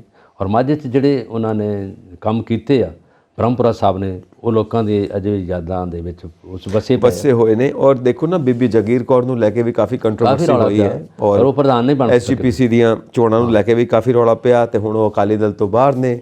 ਉਹ ਕਹਿੰਦੇ ਨੇ ਕਿ ਅਕਾਲੀ ਦਲ ਨੂੰ ਬਾਦਲ ਪਰਿਵਾਰ ਤੋਂ ਮੁਕਤ ਕਰਵਾਇਆ ਜਾਏ ਤਾਂ ਕਿ ਇਹਨਾਂ ਨੇ ਅਕਾਲੀ ਦਲ ਨੂੰ ਅਕਾਲੀ ਦਲ ਰਹਿਣ ਨਹੀਂ ਦਿੱਤਾ। ਜੋ ਪੰਥ ਦੀਆਂ ਪੁਰਾਣੀਆਂ ਰਿਵਾਇਤਾਂ ਨੇ, ਜੋ ਪੰਥ ਦੀਆਂ ਲੀਹਾਂ ਨੇ, ਉਹ ਤੋਂ ਲਾ ਕੇ ਇਹ ਆਪਣੇ ਹਿਸਾਬ ਨਾਲ ਚਲਾਉਂਦੇ ਨੇ। ਇਹਨਾਂ ਨੇ ਇੱਕ ਪ੍ਰਾਈਵੇਟ ਲਿਮਿਟਿਡ ਕੰਪਨੀ ਬਣਾ ਕੇ ਰੱਖ ਦਿੱਤਾ ਹੈ ਅਕਾਲੀ ਦਲ ਨੂੰ। ਬਾਦਲ ਪਰਿਵਾਰ ਨੇ ਇਹ ਵੀ ਉਹਨਾਂ ਦੇ ਉੱਤੇ ਇਲਜ਼ਾਮ ਲਗਾਏ ਨੇ ਬੀਬੀ ਜਗੀਰ ਕੌਰ ਨੇ। ਇਹਦੇ 'ਚ ਇੱਕ ਨਹੀਂ ਬਾਗੀ ਦੀ ਗੱਲ ਕੀਤੀ ਤੁਸੀਂ, ਇਹਦੇ ਵਿੱਚ ਉਹਦੇ 'ਚ ਜਗਮੀਤ ਬਰਾੜ ਕਈ ਨੇ ਇੱਧਰੋਂ ਨਿਕਲੇ ਆ। ਇੱਕ ਮਨਜੀਤ ਇਆਲੀ, ਉਹਨਾਂ ਨੇ ਜਦੋਂ ਰਾਸ਼ਟਰਪਤੀ ਦੀਆਂ ਚੋਣਾਂ ਆਈਆਂ ਸੀ ਉਹ ਆਪਣੇ ਵਿੱਚੋਂ ਨਿਕਲ ਗਏ ਸੀਗੇ। ਪਰ ਹੁਣ ਇਹਨਾਂ ਨੇ ਆ ਜਿਹੜੇ 19 ਨੇਤਾ ਫਿਰ ਦੁਬਾਰਾ ਉਹ 'ਚ ਸ਼ਾਮਲ ਕਰ ਲਿਆ। ਸੁਖਬੀਰ ਬਾਦਲ ਦੀ ਨੀਤੀ ਤਾਂ ਬਹੁਤ ਅੱਛੀ ਹੈ। ਉਹਨਾਂ ਕਿਹਾ ਕਿ ਹੁਣ ਇਹ ਖਿੰਡ ਪੁੰਡ ਨਾ ਜਾਵੇ, ਅਕਾਲੀ ਦਲ ਦੇ ਵਿੱਚ ਏਕਤਾ ਉਸੇ ਤਰ੍ਹਾਂ ਦੀ ਰੱਖੀ। ਜਿਹੜੇ ਪੁਰਾਣੇ ਲੀਡਰ ਆ ਜਿਹੜੇ ਬਗਾਵਤ ਕਰ ਚੁੱਕੇ ਆ ਉਹਨਾਂ ਨੂੰ ਫਿਰ ਦੁਬਾਰਾ ਸੁਲ੍ਹਾ ਕਰਕੇ ਇਹਦੇ ਵਿੱਚ ਲੈ ਆਂਦਾ। ਉਹਨਾਂ ਨੂੰ ਪ੍ਰਮੁੱਖ ਅਹੁਦੇ ਵੀ ਦੇ ਦਿੱਤੇ ਆ ਔਰ ਉਹਨਾਂ ਨੂੰ ਕਹਿ ਤਾ ਕਿ ਹੁਣ ਅਕਾਲੀ ਦਲ ਤੁਹਾਡਾ ਹੀ ਆ, ਤੁਸੀਂ ਇਹਦੇ ਵਿੱਚ ਜਦੋਜਹਿਦ ਕਰੋ। ਆਉਣ ਵਾਲੀਆਂ 2024 ਦੀਆਂ ਚੋਣਾਂ ਵਿੱਚ ਡਟ ਜਾਓ ਤਾਂ ਕਿ ਫਿਰ ਅਕਾਲੀ ਦਲ ਉਸੇ ਤਰ੍ਹਾਂ ਆਪਣੇ ਪੈਰਾਂ 'ਤੇ ਖੜਾ ਹੋ ਜਾਏ ਜਿਸ ਤਰ੍ਹਾਂ ਦੇ ਵਿੱਚ ਖਿੰਡ ਪੁੰਡ ਗਿਆ ਸੀਗਾ। ਇਹ ਉਹਨਾਂ ਨੂੰ ਪਤਾ ਲੱਗਾ ਕਿ ਜਦੋਂ ਆ ਇਲੈਕਸ਼ਨ ਹੋਈ ਆ ਉਹਦੇ ਵਿੱਚ ਇਹਨਾਂ ਦੇ ਪੱਲੇ ਤਾਂ 3 ਸੀਟਾਂ ਤੋਂ ਨੇੜੇ ਪਿਆ ਔਰ ਉਹਦੇ ਵਿੱਚ ਕੋਈ ਇਹਨਾਂ ਨੇ ਉਹ ਨਹੀਂ ਕੀਤਾ ਕਿ ਮਾਰਕਾ ਮਾਰਿਆ ਹੋਵੇ। ਇਹਨਾਂ ਨੂੰ ਪਤਾ ਲੱਗਾ ਕਿ ਲੋਕ ਸਾਡੇ ਨਾਲ ਨਾਰਾਜ਼ ਆ, ਜਨਤਾ ਸਾਡੇ ਤੋਂ ਦੂਰ ਜਾਣਾ ਚਾਹੁੰਦੀ ਹੈ। ਪਰ ਇਹਨਾਂ ਨੇ ਸੋਚਿਆ ਕਿ ਹੁਣ ਜਿਹੜੇ ਪੁਰਾਣੇ ਲੋਕ ਆ ਜੇ ਉਹ ਖਿੰਡ ਪੁੰਡ ਗਏ, ਜੋ ਇੱਧਰ ਉੱਧਰ ਚਲੇ ਗਏ ਤੇ ਅਕਾਲੀ ਦਲ ਦੀਆਂ ਜੜ੍ਹਾਂ ਫਿਰ ਖੋਖਲੀਆਂ ਹੋ ਜਾਣੀਆਂ। ਬਾਦਲ ਸਾਹਿਬ ਵੱਡੇ ਨੇ ਜਿਹੜੇ ਬੜੇ ਸਿਆਣੇ ਆ, ਉਹਨਾਂ ਦੱਸਿਆ ਹੋਊਗਾ ਕਿ ਇਸ ਨੀਤੀ 'ਤੇ ਚੱਲੋ, ਜਿਹੜੇ ਪੁਰਾਣੇ ਰੁੱਸੇ ਲੋਕ ਆ ਉਹਨਾਂ ਨੂੰ ਵਿੱਚ ਵਾਪਸ ਲੈ ਆਓ ਤਾਂ ਕਿ ਇਹਦੀਆਂ ਜੜ੍ਹਾਂ ਫਿਰ ਮੁਕੰਮਲ ਹੋ ਜਾਣੀ। ਫਿਰ ਇਹਦੇ 'ਤੇ ਉਸੇ ਤਰ੍ਹਾਂ ਦੀ ਮਜ਼ਬੂਤੀ ਆ ਜਾਏ ਤਾਂ ਕਿ ਜਮਾਤ ਜਿਹੜੀ ਬਣੀ ਹੈ ਇਹਨੂੰ ਖਿੰਡਣ ਨਾ ਦਿਓ। ਇਹਨਾਂ ਨੂੰ ਜੇ ਰੁਤਬਿਆਂ ਦੀ ਇਹਨਾਂ ਨੂੰ ਗੱਲ ਹੈ ਜਾਂ ਭੁੱਖ ਹੈ, ਇਹਨਾਂ ਨੂੰ ਰੁਤਬੇ ਵੀ ਦਿਓ, ਉਸੇ ਤਰ੍ਹਾਂ ਦਾ ਸਟੇਟਸ ਦਿਓ। ਇਹਨਾਂ ਨੇ ਵੰਡ ਵੰਡਾਈ ਵਿੱਚ ਹੁਣ ਜਿਹੜਾ ਸਲਾਹਕਾਰ ਬੋਰਡ ਬਣਾਇਆ ਉਹਦੇ ਵਿੱਚ ਐਡਵਾਈਜ਼ਰੀ ਬੋਰਡ ਵਿੱਚ ਇਹਨਾਂ ਨੂੰ ਪ੍ਰਮੁੱਖ ਤੌਰ 'ਤੇ ਰੱਖਿਆ। ਹੁਣ ਇਸ ਵੇਲੇ ਖੁਸ਼ੀ ਖੁਸ਼ਹਾਲੀ ਸਾਰਿਆਂ ਨੂੰ। ਕੁਰਸੀ ਦੀ ਤਾਂ ਹੁੰਦੀ ਗੱਲ, ਕੁਰਸੀ ਮਿਲ ਗਈ ਤਾਂ ਗੱਲ ਹੀ ਕੋਈ ਨਹੀਂ। ਫਿਰ ਉਸੇ ਪਾਸੇ ਦੇ 2 ਦੂਣੀ 4 ਤੇ 3 ਦੂਣੀ 6 ਵਾਲੀ ਗੱਲ ਹੈ ਬਸ। ਗੱਲ ਤਾਂ ਇਹੀ ਹੈ ਨਾ ਕਿ ਅਸੀਂ ਆਪਣੇ ਹਿਸਾਬ ਨਾਲ ਚਲਾਉਣਾ ਚਾਹੁੰਦੇ ਹਾਂ, ਠੀਕ ਹੈ ਨਾ। ਉਹ ਉੱਥੇ ਆ ਕੇ ਪੰਗਾ ਪੈ ਜਾਂਦਾ ਕਿਉਂਕਿ ਬੁੱਧੂ ਤਾਂ ਕੋਈ ਵੀ ਨਹੀਂ ਹੈਗਾ, ਸਮਝ ਤਾਂ ਸਾਰਿਆਂ ਨੂੰ ਆਉਂਦੀ ਕਿ ਗੇਮ ਕੀ ਚੱਲਦੀ ਪਈ ਹੈ। ਇਸ ਕਰਕੇ ਔਰ ਵਿੱਚੋਂ ਵੀ ਜਿਨ੍ਹਾਂ ਨੇ ਬੀਬੀ ਜਗੀਰ ਕੌਰ ਨੂੰ ਵੋਟ ਦਿੱਤੀ ਹੈ ਉਹ ਵੀ ਇੱਕ ਤਰ੍ਹਾਂ ਨਾਲ ਬਾਗੀ ਹੋ ਗਏ ਨਾ, ਬਾਗੀ ਸੁਰ ਹੀ ਹੋ ਗਏ ਕਿਉਂਕਿ ਉਹਨਾਂ ਨੂੰ ਸਪੋਰਟ ਮਿਲ ਗਈ। ਸੋ ਇਹ ਦੇਖੋ ਅੱਗੇ ਜਾ ਕੇ ਇਹ ਊਂਠ ਕਿਸ ਕਰਵਟ ਬੈਠਦਾ। ਬਾਕੀ ਇਹ ਹੈ ਕਿ ਵਿੱਚ ਵੀ ਬਾਗੀ ਖੜੇ ਹੋ ਚੁੱਕੇ ਨੇ ਅਕਾਲੀ ਦਲ ਦੇ ਕਿਉਂਕਿ ਕਿਤੇ ਨਾ ਕਿਤੇ ਤੇ ਅੱਗ ਸੁਲਗਦੀ ਪਈ ਹੈ ਔਰ ਕਿਤੇ ਨਾ ਕਿਤੇ ਬਾਦਲ ਪਰਿਵਾਰ ਨੂੰ ਲੈ ਕੇ ਸਭ ਦੇ ਮਨਾਂ ਦੇ ਵਿੱਚ ਇਹ ਗੱਲ ਜ਼ਰੂਰ ਹੈ। ਇਹਦੇ ਵਿੱਚ ਬਾਗੀ ਪਰਿਵਾਰ ਦੇ ਵਿੱਚੋਂ ਲਿਆ ਪਤਾ ਕਿ ਫਿਰ ਪਰਿਵਾਰਵਾਦ ਆਇਆ। ਜਿਸ ਕੈਰੋਂ ਦੇ ਪੁੱਤਰਾ ਜੀ ਨੇ ਆਦੇਸ਼ ਪ੍ਰਤਾਪ ਜੀ, ਉਹ ਇਹਨਾਂ ਦੇ ਸਨ-ਇਨ-ਲਾ, ਉਹਨੂੰ ਇਹਨਾਂ 'ਚ ਵੱਡਾ ਰੁਤਬਾ ਦੇ ਦਿੱਤਾ ਜਿਹੜਾ ਹੁਣ ਐਡਵਾਈਜ਼ਰੀ ਬੋਰਡ ਲਿਆ। ਉਸ ਤੋਂ ਬਾਅਦ ਬਿਕਰਮਜੀਤ ਸਿੰਘ ਮਜੀਠੀਆ ਜਿਹੜੇ ਪਹਿਲੋਂ ਵੀ ਪ੍ਰਮੁੱਖ ਨੇਤਾ ਰਹੇ ਆ ਔਰ ਮਾਝੇ ਦੇ ਵਿੱਚ ਉਹ ਪੂਰੀ ਕੜੀ ਇਹਨਾਂ ਦੀ ਔਰ ਇਹਨਾਂ ਦੇ ਰਿਸ਼ਤੇਦਾਰ ਆ ਔਰ ਹਰਸਿਮਰਤ ਦੇ ਬ੍ਰਦਰ ਨੇ ਔਰ ਉਹਨਾਂ ਨੂੰ ਇਹਦੇ ਵਿੱਚ ਇਹਨਾਂ ਨੇ ਦੁਬਾਰਾ ਸ਼ਾਮਲ ਕਰਕੇ, ਸ਼ਾਮਲ ਤਾਂ ਹੈ ਹੀ ਆ ਪਰ ਉਹਦੇ ਵਿੱਚ ਉਹਨਾਂ ਨੂੰ ਇੱਕ ਵੱਡਾ ਰੁਤਬਾ ਦੇ ਕੇ ਕਹਿਤਾ ਕਿ ਤੁਸੀਂ ਆਓ ਅਤੇ ਸੰਭਾਲੋ ਵਾਗਡੋਰ ਇਹਦੀ ਔਰ ਤੁਸੀਂ ਅੱਗੇ ਇਹਦੇ ਨਾਲ ਸ਼ੁਰੂ ਕਰੋ ਔਰ ਜਿਹੜੇ ਵੀ ਰੁੱਸੇ ਗਿਲੇ ਸ਼ਿਕਵੇ ਆ ਲੋਕਾਂ ਦੇ ਉਹ ਹੁਣ ਆਪਣੀ ਜ਼ੁਬਾਨ ਨਾਲ, ਮਿੱਠੀ ਜ਼ੁਬਾਨ ਨਾਲ ਪੂਰੇ ਕਰੋ। ਜ਼ੁਬਾਨ ਮਿੱਠੀ ਉਹਨਾਂ ਦੀ ਇੰਨੀ ਨਹੀਂ, ਉਹ ਖਾੜਕੂ ਨੇ, ਉਹ ਮਾਝੇ ਦੇ ਰਹਿਣ ਵਾਲੇ ਆ ਔਰ ਬੜੇ ਖਾਨਦਾਨ ਪਰਿਵਾਰ ਦੇ ਆ, ਪੁਰਾਣਾ ਪਰਿਵਾਰ ਆ ਮਜੀਠੀਆ ਪਰਿਵਾਰ ਔਰ ਉਹਨਾਂ ਦਾ ਉੱਥੇ ਬੜਾ ਅੱਛਾ ਰੁਤਬਾ ਵਾ ਕਿਉਂਕਿ ਮਾਝੇ ਦੀ ਜਿੰਨੀ ਵੋਟਿੰਗ ਬੈਂਕ ਆ ਉਹਨਾਂ ਦੇ ਹੱਥ ਵਿੱਚ ਹੈ ਔਰ ਉਹ ਕਈ ਜਿਹੜੇ ਡੇਰੇ ਨੇ ਉਹਨਾਂ ਨਾਲ ਵੀ ਸੰਬੰਧਿਤ ਉਹਨਾਂ ਦੇ ਰਿਸ਼ਤੇਦਾਰੀ ਹੈ ਔਰ ਉਹ ਇਸੇ ਕਰਕੇ ਅੱਗੇ ਲੱਗੇ ਰਹਿੰਦੇ ਆ। ਔਰ ਸੁਖਬੀਰ ਬਾਦਲ ਨੂੰ ਪਤਾ ਕਿ ਜਿੱਥੇ ਜਿੱਥੇ ਉਹ ਜਾਂਦੇ ਆ ਉੱਥੇ ਉੱਥੇ ਉਹਨਾਂ ਨੂੰ ਬੈਂਕ ਵੋਟ ਤਾਂ ਮਿਲ ਜਾਂਦਾ ਜਿੱਥੇ ਜਿੱਥੇ ਹੈਗਾ ਔਰ ਇਸੇ ਕਰਕੇ ਉਹਨਾਂ ਨੂੰ ਦੁਬਾਰਾ ਰੁਤਬਾ ਦੇ ਕੇ ਔਰ ਇਹਦੇ ਵਿੱਚ ਸ਼ਾਮਲ ਕਰਕੇ ਉਹਨਾਂ ਦੀ ਜਿਹੜੀ ਹੌਸਲਾ ਅਫਜ਼ਾਈ ਕੀਤੀ ਹੈ। ਹੌਸਲਾ ਅਫਜ਼ਾਈ ਕੀਤੀ ਹੈ, ਠੀਕ ਹੈ। ਹੌਸਲਾ ਅਫਜ਼ਾਈ ਹੈ ਕਿ ਉਹਨਾਂ ਨੂੰ ਰੁਤਬਾ ਦੇ ਨਾਲ ਹੀ ਹੁੰਦੀ ਹੈ ਹੌਸਲਾ, ਪਤਾ ਨਹੀਂ ਹੌਸਲਾ ਵਧਿਆ ਉਹਨਾਂ ਦਾ। ਇਹ ਸਭ ਗੱਲਾਂ ਸੁਣ ਕੇ ਨਾ ਜਥੇਬੰਦੀ ਵਧੀ ਮੇਰੇ ਅੰਦਰ ਨਾ ਉਹ ਜਿਹਨੂੰ ਕਹਿੰਦੇ ਨਾ ਲੱਡੂ ਫੁੱਟਣ ਲੱਗ ਪੈਂਦੇ ਨੇ ਕਿ ਪਤਾ ਨਹੀਂ ਹੁਣ ਕੀ ਹੋਣ ਵਾਲਾ ਹੈ। ਜਲੇਬੀ ਖਾਣ ਦੇ ਬਹੁਤ ਸ਼ੌਕੀਨ ਦੇ, ਲੱਡੂ ਵੀ ਫੁੱਟਦੇ ਤੇ ਅੱਛੀ ਗੱਲ ਹੈ। ਤੁਸੀਂ ਹਰ ਪਾਸੇ ਮੇਲਿਆਂ ਜਾਂਦੇ ਜੇ ਔਰ ਕਦੀ ਕਦੀ ਤੁਸੀਂ ਜਿਹੜੇ ਪਕੌੜੇ ਆ ਚਟਣੀ ਨਾ ਖਾਓ ਤੇ ਮੂੰਹ ਕਰਾਰਾ ਹੋ ਜਾਂਦਾ। ਤੁਸੀਂ ਫਰੂਟ ਦੇ ਖਾਣ ਦੇ ਬਹੁਤ, ਫਰੂਟ ਚਾਟ ਦੇ ਬਹੁਤ ਖਾਣ ਪੀਣ ਦੇ ਪਸੰਦ ਕਰਦੇ ਜੇ, ਸ਼ੌਕੀਨ ਜੇ। ਮੈਨੂੰ ਖਿਆਲ ਹੈ ਕਿ ਤੁਸੀਂ ਹਮੇਸ਼ਾ ਤੁਹਾਡੀ ਹੁੰਦੀ ਹੈ ਪਰ ਸਾਗ ਦਾ ਤਾਂ ਤੁਹਾਡਾ ਤਾਂ ਲਹਿਜ਼ਾ ਹੋਰ ਹੈ। ਮੱਕੀ ਦੀ ਰੋਟੀ ਤੇ ਸਾਗ ਜਦੋਂ ਸਾਗ ਤੇ ਕਮਾਲ ਦੀ ਚੀਜ਼ ਹੈ। ਜਦੋਂ ਨਾਂ ਲੈਂਦੇ ਆ ਫਿਰ ਤੁਹਾਡੇ ਮੂੰਹ 'ਚੋਂ ਪਾਣੀ ਆਉਂਦਾ ਕਿ ਮੈਂ ਵਾਕਿਆ ਮੇਰੇ ਕੋਲ ਹੋਵੇ, ਥਾਲੀ ਹੋਵੇ, ਪਲੇਟ ਹੋਵੇ ਔਰ ਨਾਲ ਪਿਆਜ਼ ਹੋਵੇ, ਹਰੀ ਮਿਰਚ ਹੋਵੇ ਅਤੇ ਅੱਗੇ ਮੱਖਣ ਦੇ ਵਿੱਚ ਪਾਇਆ ਸਾਗ ਹੋਵੇ ਅਤੇ ਨਾਲ ਮੱਕੀ ਦੀਆਂ 2 ਗਰਮਾ ਗਰਮ ਰੋਟੀਆਂ ਹੋਣ ਤੇ ਫਿਰ ਦੇਖੋ ਕੀ ਚੜ੍ਹਤਾ, ਚੁੱਲ੍ਹੇ ਤੇ ਰੜੀਆਂ ਹੋਈਆਂ। ਹਾਂ ਕੀ ਚੜ੍ਹਤਾ ਹੈ। ਹਾਂ ਵੈਸੇ ਮੈਂ ਪਿਆਜ਼ ਮਾਈਨਸ ਕਰ ਦਿੰਦਾ ਨਾ, ਪਿਆਜ਼ ਮੈਂ ਖਾਂਦਾ ਨਹੀਂ, ਮੈਂ ਉਹਦੀ ਥਾਂ ਤੇ ਨਾ ਉਹ ਹਰੀਆਂ ਮਿਰਚਾਂ ਖਾਂਦਾ ਜਿਹੜੀਆਂ ਫਰਾਈ ਕੀਤੀਆਂ ਹੁੰਦੀਆਂ ਨੇ, ਉਹ ਨਾਲ ਬਹੁਤ ਵਧੀਆ ਲੱਗਦਾ। ਪਿਆਜ਼ ਵੀ ਮੈਡੀਸਨ ਦੇ ਤੌਰ ਤੇ ਹੈ, ਪਿਆਜ਼ ਨੂੰ ਲੋਕ ਬਹੁਤ ਪਸੰਦ ਕਰਦੇ। ਹਾਂ ਮੈਂ ਨਹੀਂ ਖਾਂਦਾ, ਸ਼ੌਕ ਹੈ ਖਾਣ ਦਾ। ਹਰੀ ਮਿਰਚ ਤਾਂ ਬਹੁਤ ਵਿਟਾਮਿਨ, ਹਰੀ ਮਿਰਚ ਮੈਂ ਬਹੁਤ ਖਾਂਦਾ, ਵਿਟਾਮਿਨ। ਔਰ ਪਿਆਜ਼ ਮੈਂ ਬਿਲਕੁਲ ਵੀ ਨਹੀਂ ਖਾਂਦਾ। ਅਦਰਕ ਵੀ ਖਾਓ ਨਾਲ। ਹਾਂ ਜਦੋਂ ਤੜਕਾ ਬਣਦਾ ਤੜਕੇ 'ਚ ਪਿਆਜ਼ ਮੈਨੂੰ ਬਹੁਤ ਵਧੀਆ ਲੱਗਦਾ, ਉਹ ਤਾਂ ਬਿਨਾਂ ਪਿਆਜ਼ ਤੋਂ ਤੜਕਾ ਵਧੀਆ ਨਹੀਂ ਲੱਗਦਾ। ਠੀਕ ਹੈ, ਸਾਡੇ ਸਾਰੇ ਦਰਸ਼ਕ ਭਾਈ ਸਾਗ ਤੋਂ ਤਾਂ ਕੋਈ ਮੁਨਕਰ ਨਹੀਂ, ਮੈਨੂੰ ਪਤਾ ਕਿ ਸਾਡੇ ਦਰਸ਼ਕ ਮੱਕੀ ਦੀ ਰੋਟੀ ਤੇ ਸਾਗ ਦੇ ਬੜੇ ਪਸੰਦੀਦਾ ਨੇ ਔਰ ਬੜਾ ਸ਼ੌਕੀਨ ਨੇ। ਤੇ ਸੀਜ਼ਨ ਵੀ ਹੈ। ਹਾਂ ਸੀਜ਼ਨ, ਜਦੋਂ ਸਾਗ ਨੂੰ ਸਰੋਂ ਦੇ ਤੇਲ ਦਾ ਤੜਕਾ ਲੱਗਦਾ, ਉਹਦੇ 'ਚ ਲਸਣ, ਪਿਆਜ਼, ਟਮਾਟਰ, ਅਦਰਕ, ਮਿਰਚਾਂ ਐ ਸੁੱਟੀਆਂ ਜਾਂਦੀਆਂ ਨੇ, ਸਵਾਦ ਆਉਂਦਾ। ਨਾਲ ਨਿੰਬੂ ਦਾ ਅਚਾਰ ਹੋਵੇ ਜਾਂ ਗਲਗਲ ਦਾ ਅਚਾਰ ਹੋਵੇ, ਉਹ ਬਹੁਤ ਅਚਾਰ ਦਾ ਤਾਂ ਵੱਖਰੀ ਚੀਜ਼ ਹੈ, ਕਮਾਲ ਹੋ ਜਾਂਦੀ। ਅਚਾਰ ਨਾਲ ਤਾਂ ਫਿਰ ਤੁਹਾਡੇ ਕਮਾਲ। ਹੁਣ ਅਗਲੇ ਪ੍ਰੋਗਰਾਮ ਆਪਾਂ ਕਰ ਸਕਾਂਗੇ ਕਿਉਂਕਿ ਇੰਨਾ ਮੂੰਹ 'ਚ ਪਾਣੀ ਆਉਣ ਲੱਗ ਪਿਆ। ਅਗਲੇ ਪ੍ਰੋਗਰਾਮ 'ਚ ਇੱਕ ਇੱਦਾਂ ਦਾ ਵਿਸ਼ਾ ਰੱਖਾਂਗੇ ਜਿਹੜੇ ਪੰਜਾਬ ਦੇ ਮਨ ਭਾਉਂਦੇ ਖਾਣੇ ਕੀ ਹੈ। ਆਪਾਂ ਇੱਥੇ ਇੱਕ ਵਿਸ਼ਾ ਰੱਖ ਕੇ ਨਾਲ 5 ਮਿੰਟ ਬੋਲ ਲਵਾਂਗੇ ਕਿ ਪੰਜਾਬ ਦੇ ਲੋਕ ਕਿਹੜੇ ਕਿਹੜੇ ਖਾਣਿਆਂ ਦੇ ਬੜੇ ਸ਼ੌਕੀਨ ਆ। ਇੱਕ ਤਾਂ ਫਰੈਂਡ ਸਰਕਲ 'ਚ ਬੜਾ ਸ਼ੌਕੀਨ ਹੈ, ਕਹਿੰਦਾ ਮੈਂ ਗੁਲਾਬ ਜਾਮਣ ਖਾਣਾ ਉਹਨਾਂ ਚਟਣੀ ਦੇ ਨਾਲ। ਮੈਂ ਕਿਹਾ ਤੂੰ ਵੱਖਰਾ ਹੀ ਬੰਦਾ ਹੈ। ਇਹ ਤਾਂ ਆਪਣਾ ਆਪਣਾ ਖਾਣ ਦਾ ਲਹਿਜ਼ਾ ਨਾ, ਚਟਣੀ ਦੇ ਨਾਲ ਗੁਲਾਬ ਜਾਮਣ ਉਹੀ ਹੈ ਨਾ। ਸੋ ਠੀਕ ਹੈ, ਉਹਦੀ ਆਪਣੀ ਚੁਆਇਸ, ਆਪਣੀ ਪਸੰਦ। ਇਹ ਨਾ ਕਹੇ ਵੀ ਮੈਂ ਲੱਸੀ ਵੀ ਗਰਮ ਕਰਕੇ ਪੀਣਾ ਹੈ ਨਾ, ਚਾਹ ਦੇ ਭਲੇ। ਵੈਸੇ ਸਿਓ ਨਾਲ ਲੱਸੀ ਪੀਂਦਾ ਤੇ ਮੈਂ ਬੰਦਾ ਦੇਖਿਆ ਹੋਇਆ, ਉਹ ਕਰਦੇ ਕਈ ਸਿਓ ਦਾ। ਕਈ ਚਾਹ ਜਦੋਂ ਪੀਂਦੇ ਤੇ ਨਾਲ ਗੁੜ ਖਾਂਦੇ ਮਿੱਠੀ ਚਾਹ ਨਾਲ। ਆਪਣਾ ਆਪਣਾ ਸ਼ੌਕ ਆ। ਜਿੱਦਾਂ ਕੋਈ ਗਰਮੀਆਂ ਦੇ ਜੂਨ ਜੁਲਾਈ 'ਚ ਰਜਾਈ ਲਾ ਕੇ, ਜੂਨ ਜੁਲਾਈ 'ਚ ਜਾ ਕੇ ਹਾੜ ਜੇਠ 'ਚ ਜਾ ਕੇ ਰਜਾਈ ਲਾ ਕੇ ਸੌਂ ਜਾਏ, ਉਹ ਗੱਲ ਹੈਗੀ। ਬਿਲਕੁਲ ਜੀ ਬਿਲਕੁਲ। ਲਿਖ ਭਾਈ ਸਾਹਿਬ ਨਾ ਉਹ ਚਾਹ ਪੀਤੀ, ਕਹਿੰਦਾ ਫਿੱਕੀ ਚਾਹ ਕਿਉਂਕਿ ਡਾਇਬਟੀਜ਼ ਆ, ਡਾਕਟਰ ਨੇ ਮਨਾ ਕੀਤਾ ਮਿੱਠੀ ਚਾਹ ਨਹੀਂ ਪੀਣੀ, ਕਹਿੰਦਾ ਨਾਲ ਇੱਕ ਲੱਡੂ ਦੇ ਦੇ। ਬਸ ਦੱਸੋ ਹੁਣ ਇਹ ਕੀ ਹਿਸਾਬ ਬਣਿਆ, ਫਿੱਕੀ ਚਾਹ ਤੇ ਮਿੱਠਾ ਲੱਡੂ। ਮੇਰਾ ਦੋਸਤ ਸੀ ਇੱਕ, ਜਦੋਂ ਚਾਹ ਬਣਾਉਣੀ ਸਵੇਰੇ ਨਾ, ਅਸੀਂ ਜਦੋਂ ਇੱਕ ਜੌਬ ਸੀਗੇ ਪਟਨਾ ਸਾਹਿਬ, ਅਸੀਂ ਜਦੋਂ ਦੋਵੇਂ ਉੱਥੇ ਸੀਗੇ ਤੇ ਉਹਨੇ ਮੈਨੂੰ ਕਹਿਣਾ ਮੇਰੀ ਚਾਹ ਬਣਾ ਦੀ, ਪਰ ਮੇਰੀ ਚਾਹ ਮਿੱਠਾ ਨਾ ਪਾਵੀਂ। ਮੈਂ ਕਿਹਾ ਕੀ ਗੱਲ ਆਂਦਾ, ਮੈਨੂੰ ਯਾਰ ਜੌਂਡਿਸ ਤਾਂ ਹੈਗਾ ਨਾਲ ਅਤੇ ਮੈਨੂੰ ਸ਼ੂਗਰ ਵੀ ਆ। ਅਤੇ ਮੈਂ ਕਿਹਾ ਚੱਲ ਕੋਈ ਨਹੀਂ, ਮੈਂ ਆਪਣੀ ਚਾਹ 'ਚ ਜਦੋਂ ਵੱਖਰਾ ਮਿੱਠਾ ਪਾ ਲੈਣਾ ਤਾਂ ਉਹਦੀ ਫਿੱਕੀ ਚਾਹ ਦੇ ਦੇਣੀ। ਜਦੋਂ ਅਸੀਂ ਸੈਰ 'ਤੇ ਜਾਣਾ ਉੱਥੇ ਪੂੜੀਆਂ ਬਹੁਤ ਮਿਲਦੀਆਂ, ਪੂੜੀਆਂ ਇਹਨੇ ਕਹਿਣਾ ਖਾਣੀਆਂ, ਠੀਕ ਆ। ਉਹ ਪੂੜੀਆਂ 'ਚ ਜਲੇਬੀਆਂ ਜ਼ਰੂਰ ਦਿੰਦੇ ਆ। ਇਹਨੇ ਕਹਿਣਾ ਯਾਰ ਮੇਰੇ ਲਈ ਗਰਮ ਜਲੇਬੀਆਂ ਪਾ ਦੇ। ਮੈਂ ਕਿਹਾ ਯਾਰ ਤੈਨੂੰ ਸ਼ੂਗਰ ਆ। ਕਹਿੰਦਾ ਕੀ ਕਰਾਂ ਯਾਰ, ਮੇਰੇ ਕੋਲ ਰਿਹਾ ਨਹੀਂ ਜਾਂਦਾ। ਮੈਂ ਕਿਹਾ ਫਿਰ ਖਾ ਰੱਜ ਕੇ, ਕੋਈ ਗੱਲ ਨਹੀਂ। ਹਾਂ ਡਾਕਟਰ ਮਰ ਤਾਂ ਜਾਣਾ ਇੱਕ ਦਿਨ, ਪਰ ਜਿਹੜੇ ਸਵਾਦ ਉਹ ਤਾਂ ਪੂਰੇ ਕਰ ਲਈਏ। ਹਾਂ ਕਹਿੰਦਾ ਡਾਕਟਰ ਨੂੰ ਕਿਹੜਾ ਪਤਾ ਲੱਗਣਾ, ਆਪਾਂ ਖਾ ਲੈਂਦੇ, ਉਹਨੂੰ ਦੱਸਾਂਗੇ ਹੀ ਨਹੀਂ। ਜਿਹੜੀ ਰਿਪੋਰਟ ਹੋਏਗੀ ਰਿਪੋਰਟ 'ਚ ਨਹੀਂ ਆਊਗਾ ਸ਼ੂਗਰ ਲੈਵਲ ਕੀ ਹੋ ਗਿਆ। ਮੈਨੂੰ ਆਪਣਾ ਦੱਸਣਾ ਵੀ ਮੈਂ ਕਿਹੜੀ ਗੱਲ ਦਾ ਸ਼ੌਕੀਨ। ਚਲੋ ਹੁਣ ਆਪਾਂ ਲਾਈਟ ਮੂਡ ਵੀ ਹੋ ਗਏ ਆ, ਹੈਵੀ ਮੂਡ ਤੋਂ ਬਾਅਦ ਹੁਣ ਫਿਰ ਤੋਂ ਅੱਗੇ ਚੱਲੀਏ। ਅੱਗੇ ਜੀ ਗੱਲ ਇਹ ਹੈ ਕਿ ਚਾਲੂ ਵਿੱਤੀ ਵਰ੍ਹੇ ਵਿੱਚ ਪੰਜਾਬ ਦੇ ਖਜ਼ਾਨੇ ਵਿੱਚ ਫੰਡਾਂ ਦੀ ਘਾਟ ਤੇ ਵਜ਼ੀਰਾਂ ਨੂੰ ਹੁਣ ਰੜਕੀ ਪਈ ਹੋਈ ਹੈ ਕਿ ਕੀ ਬਣੂ ਤੇ ਕੀ ਨਹੀਂ ਬਣੂ, ਕਿਉਂਕਿ ਖਜ਼ਾਨਾ ਖਾਲੀ ਹੈ। ਜਿੱਦਾਂ ਤੁਸੀਂ ਕਿਹਾ ਫੰਡਾਂ ਦੀ, ਮੈਂ ਕਿਹਾ ਕਹਿੰਦੇ ਪੰਡਾਂ ਦਾ ਮਤਲਬ ਕਰਜ਼ੇ ਦੀਆਂ ਪੰਡਾਂ ਵੀ ਇਹਨਾਂ ਦੇ ਸਿਰ 'ਤੇ ਹੈ। ਔਰ ਇਹਦੇ ਵਿੱਚ ਸਾਡੇ ਜਿਹੜੇ ਚੀਮਾ ਸਾਹਿਬ ਨੇ ਵਿੱਤ ਮੰਤਰੀ ਜੀ, ਉਹਨਾਂ ਦਾ ਵੀ ਗਿਆ ਕਿ ਇਸ ਵੇਲੇ ਪੀਪਾ ਖੜਕਦਾ ਵਾ ਸਾਰੇ ਭਾਂਡੇ। ਜਦੋਂ ਆਉਂਦੇ ਨਾ ਜਦੋਂ ਰਸੋਈ 'ਚ ਜਾਂਦੇ ਜੇ ਤੇ ਭਾਂਡੇ ਖਾਲੀ ਹੁਣ, ਤੁਸੀਂ ਇੱਕ ਭਾਂਡਾ ਫੜਿਆ ਨਾ ਤੇ ਸਾਰੇ ਭਾਂਡੇ ਡਿੱਗ ਪੈਂਦੇ ਆ, ਖੜਾਕ ਹੋਣ ਲੱਗ ਪੈਂਦਾ।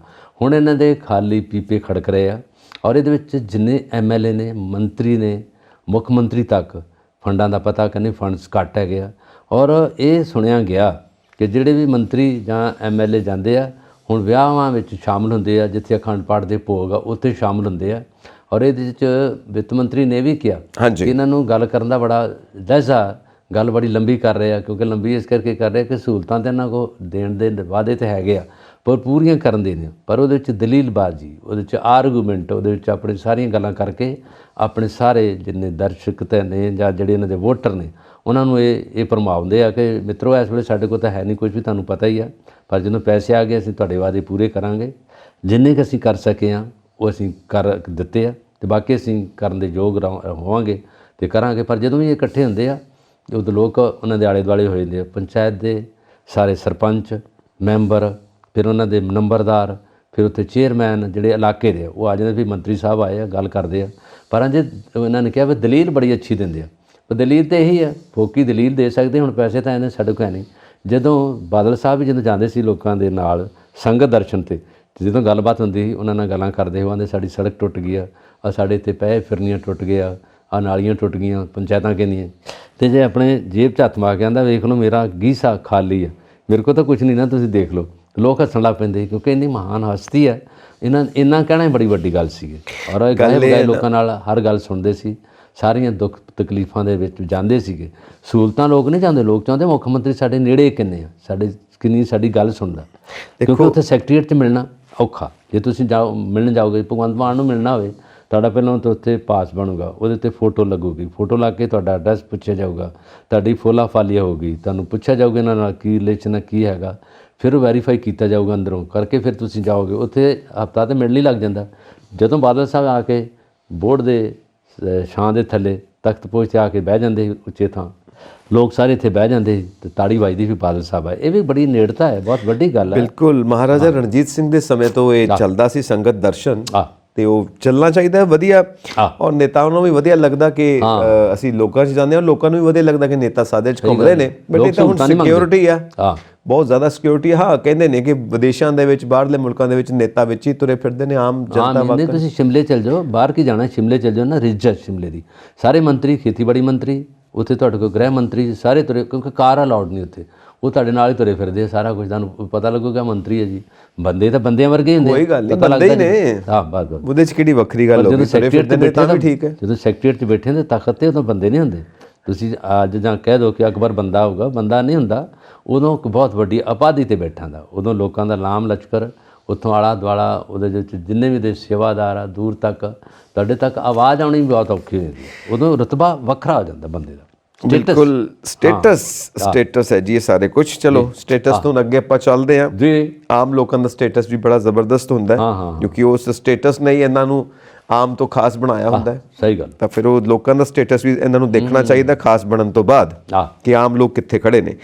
ਅੱਗੇ ਚੱਲਦੇ ਹਾਂ ਜੀ ਆਪਾਂ, ਕਿ ਸੰਯੁਕਤ ਰਾਸ਼ਟਰ ਦੀ ਮੀਟਿੰਗ ਦੇ ਵਿੱਚ ਭਾਰਤ ਨੇ ਪਾਕਿਸਤਾਨ ਨੂੰ ਕਰਾਰੇ ਹੱਥੀ ਲਿਆ। ਇਹ ਕੀ ਹੋ ਗਿਆ, ਮੈਨੂੰ ਤੇ ਪਤਾ ਨਹੀਂ ਲੱਗਾ। ਸੰਯੁਕਤ ਰਾਸ਼ਟਰ ਦੀ ਮੀਟਿੰਗ ਜਿਹੜੀ ਹੋਈ ਆ, ਉਹਦੇ ਵਿੱਚ ਇਹਨਾਂ ਕਿਹਾ ਕਿ ਜਿਹੜੇ ਵੀ ਰਹੇ ਆ ਅੱਤਵਾਦੀ, ਜਿਹੜੇ ਮੁਸਲਿਮ ਕੰਟਰੀਆਂ 'ਚ ਰਹੇ ਆ, ਉਸਾਮਾ ਬਿਨ ਲਾਦੇਨ ਜਿਹੜੇ ਰਹੇ ਆ, ਉਹਦੀ ਹਮਾਇਤ ਪਾਕਿਸਤਾਨ ਨੇ ਕੀਤੀ ਹੈ। ਫੜਿਆ ਵੀ ਉਸ ਪਾਸੇ ਗਿਆ ਸੀਗਾ। ਉਹਨਾਂ ਨੇ ਕਿਹਾ, ਜਿਹੜੇ ਸਾਡੇ ਜੈ ਸ਼ੰਕਰ ਮੰਤਰੀ ਨੇ, foreign S Jai Shankar, S Jai Shankar, ਉਹਨਾਂ ਨੇ ਕਿਹਾ, ਬਿਲਾਵਲ ਭੁੱਟੋ ਪਹਿਲਾਂ ਬੋਲਿਆ ਸੀਗਾ, ਉਹਦੇ ਵਿੱਚ ਉਹਨਾਂ ਨੇ ਕਹਿਤਾ ਹੈਗਾ ਕਿ ਜਿਹੜਾ ਇੰਡੀਆ ਕੋਈ ਕੰਮ ਨਹੀਂ ਹੁੰਦਾ ਜੋ ਅਸੀਂ ਕਰ ਰਹੇ ਹਾਂ। ਉਹਨਾਂ ਨੇ JNK ਦਾ ਮੁੱਦਾ ਰੱਖਿਆ ਸੀ ਕਿ ਸਾਡਾ ਇਲਾਕਾ ਇਹਨਾਂ ਨੇ ਇੱਥੇ ਆਇਆ ਵਾ, ਮਕਬੂਜ਼ਾ ਕਸ਼ਮੀਰ ਸਾਡਾ ਵਾ, ਵਾਲਾ ਸਾਰਾ ਕੁਝ ਕੀਤਾ।